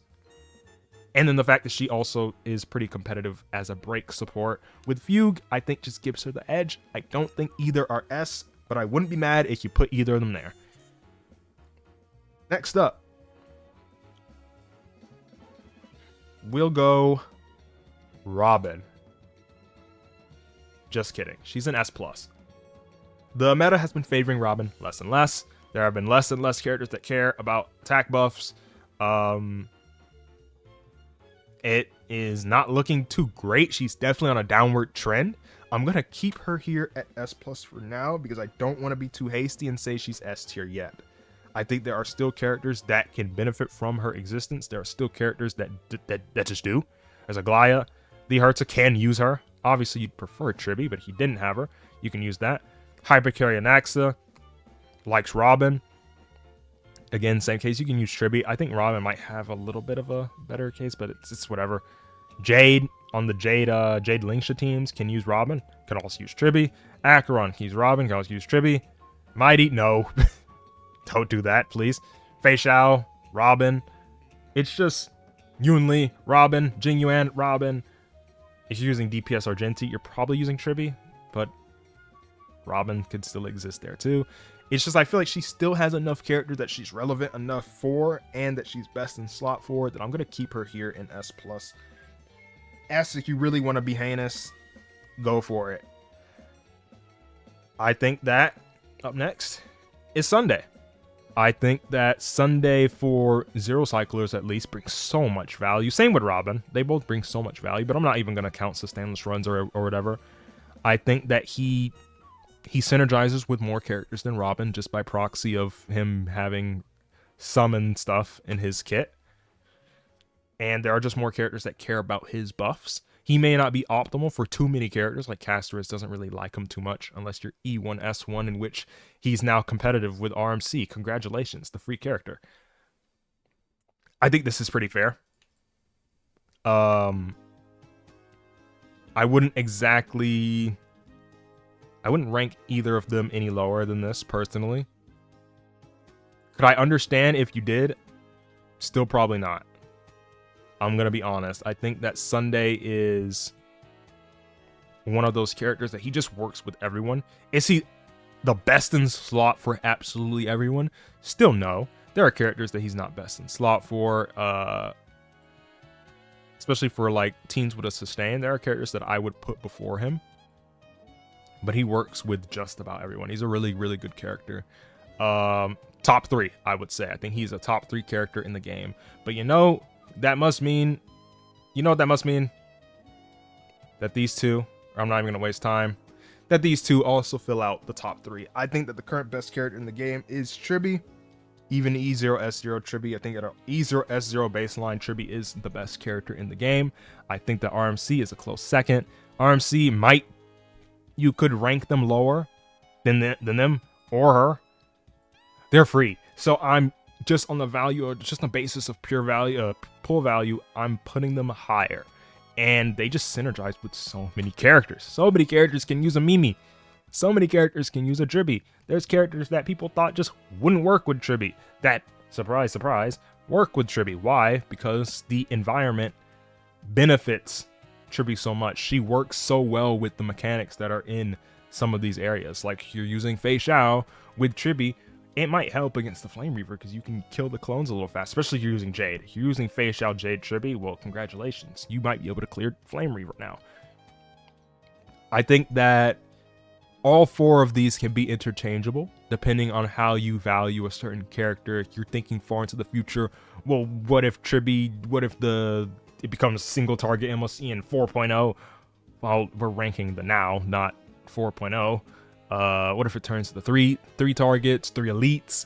I still think Tribby is still just going to be on top. It is the simple fact that she can replace Robin in a lot of scenarios and not really vice versa, That's always going to be my argument when it comes to Tribby versus Robin. They're both those generalist type buffers and they work with so many characters. I think that Tribby can work in the areas that Robin does, might do it worse. But I can't say the reverse. I can't say I'm just going to put Robin in my caster's team. I can't say I'm just going to slap Robin onto my Mighty team. But I could say the reverse. I can say I'm going to put Tribby in my Fei Xiao team. I can say I'm going to put Tribby in, what's another character that would really like Rob? I could say I use Tribby with Aglaya. It's really, really awkward in that sense where they're they have competing slots sometimes, but it just feels like Tribby comes out on top just on the basis of what the meta is. The meta cares a lot more about HP.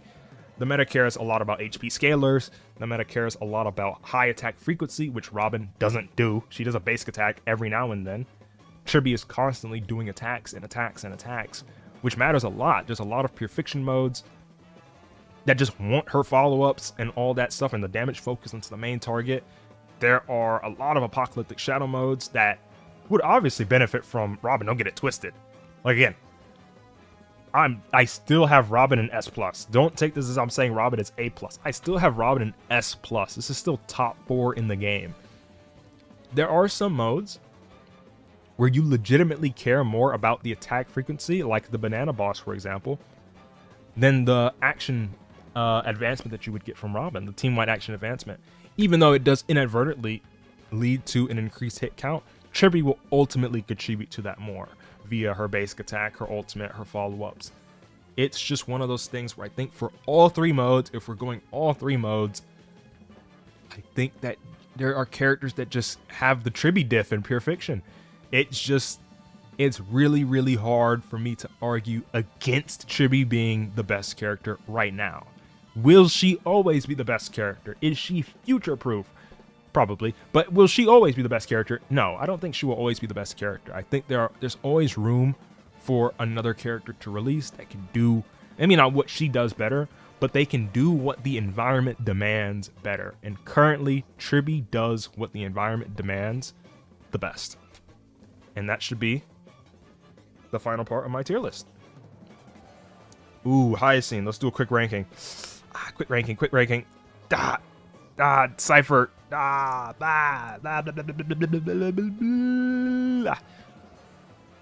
You didn't see anything. No leakers. That's gonna be it though.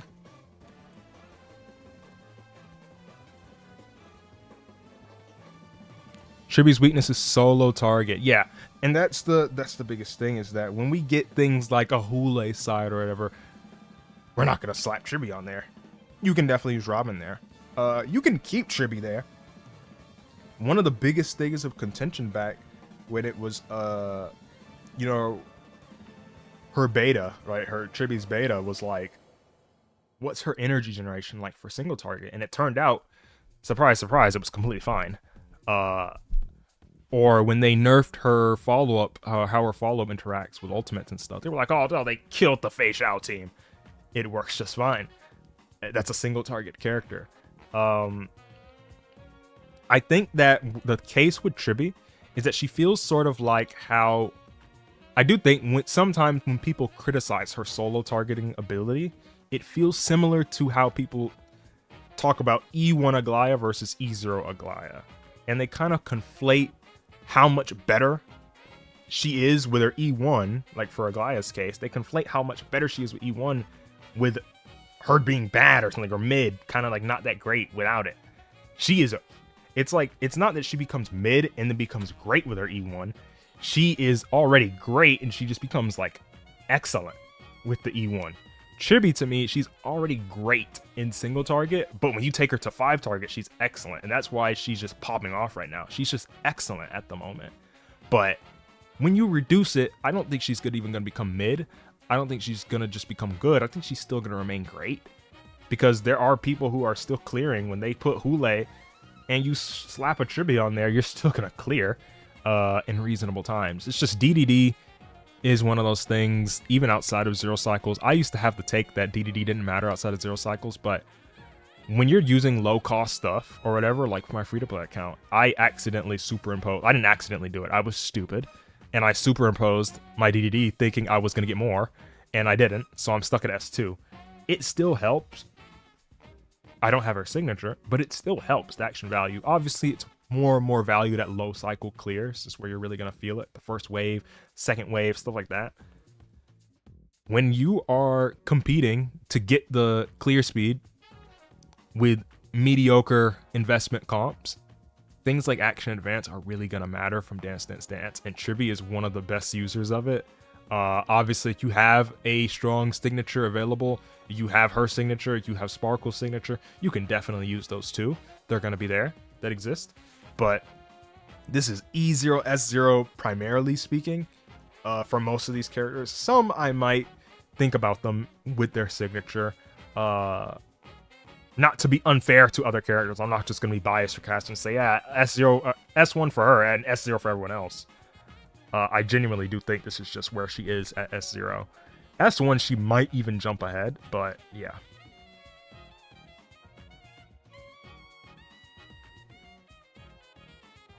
So I didn't pull for Aglaya.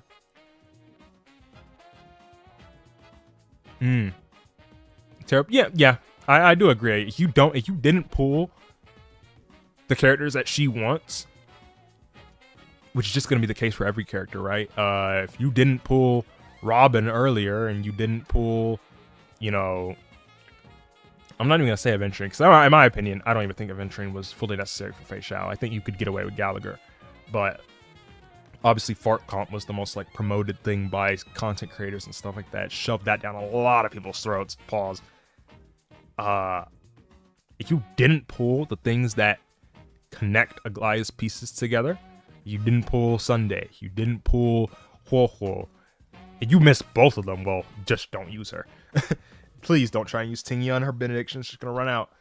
If you didn't pull Robin, you might be able to get away with RMC. And you wouldn't be too mad about the performance. You might lose a cycle or something like that. Because again, she kind of runs out of true damage just fast, like benediction.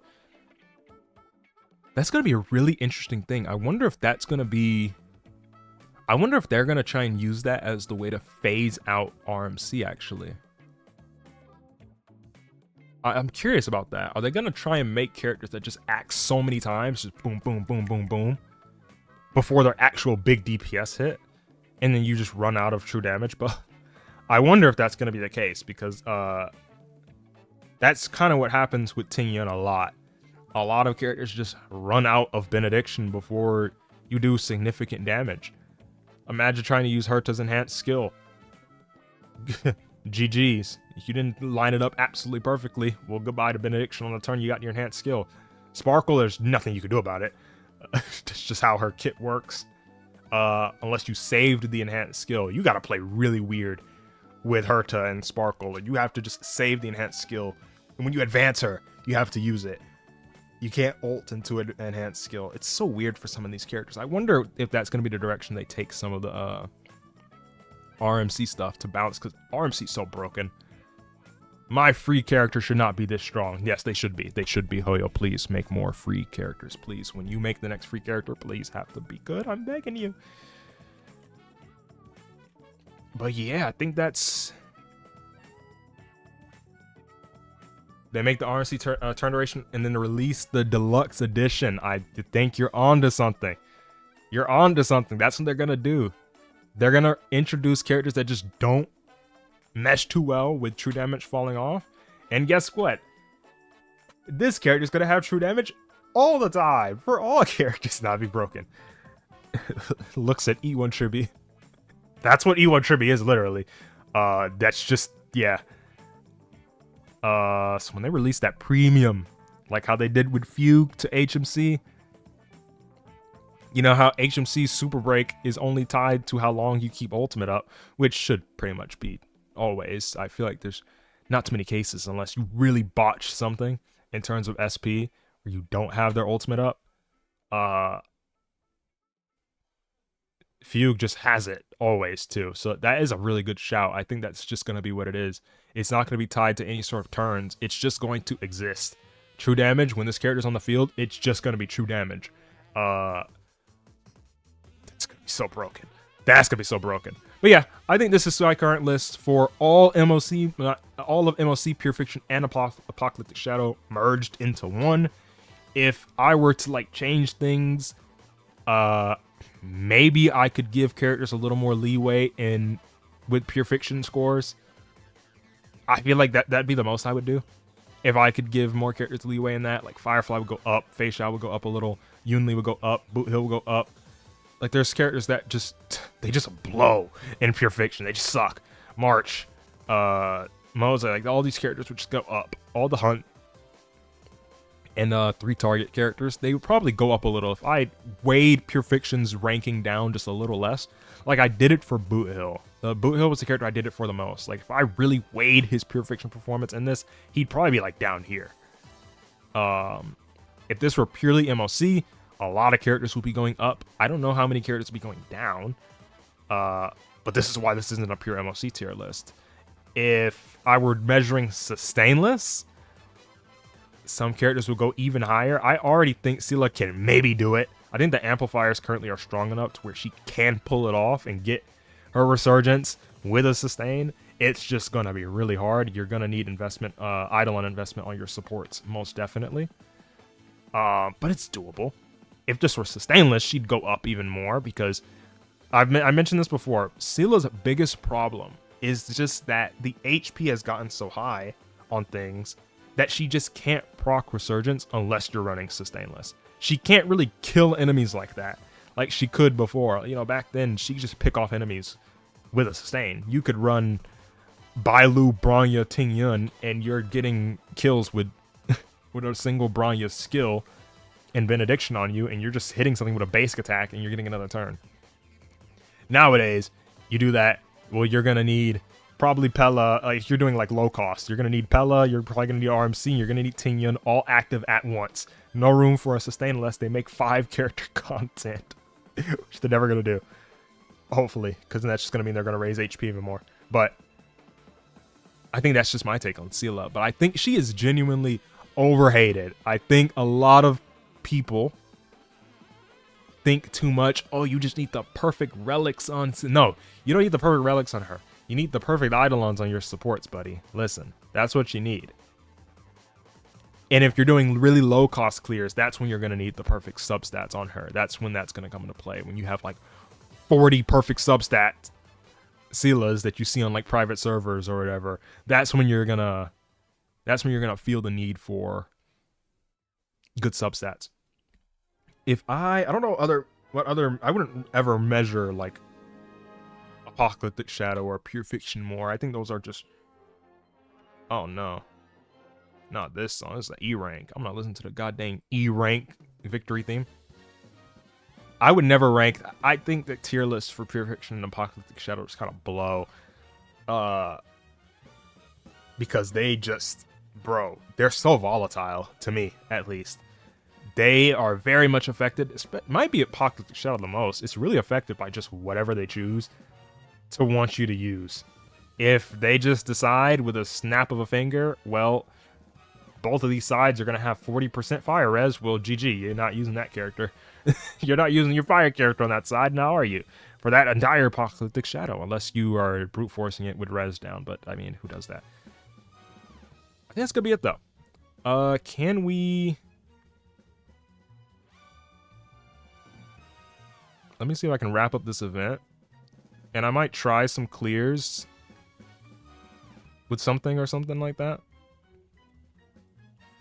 But I think that might be it for the tier list. I think I might actually just call it here. I think we might have just done what we wanted to do. Came here to make a tier list. We made the tier list.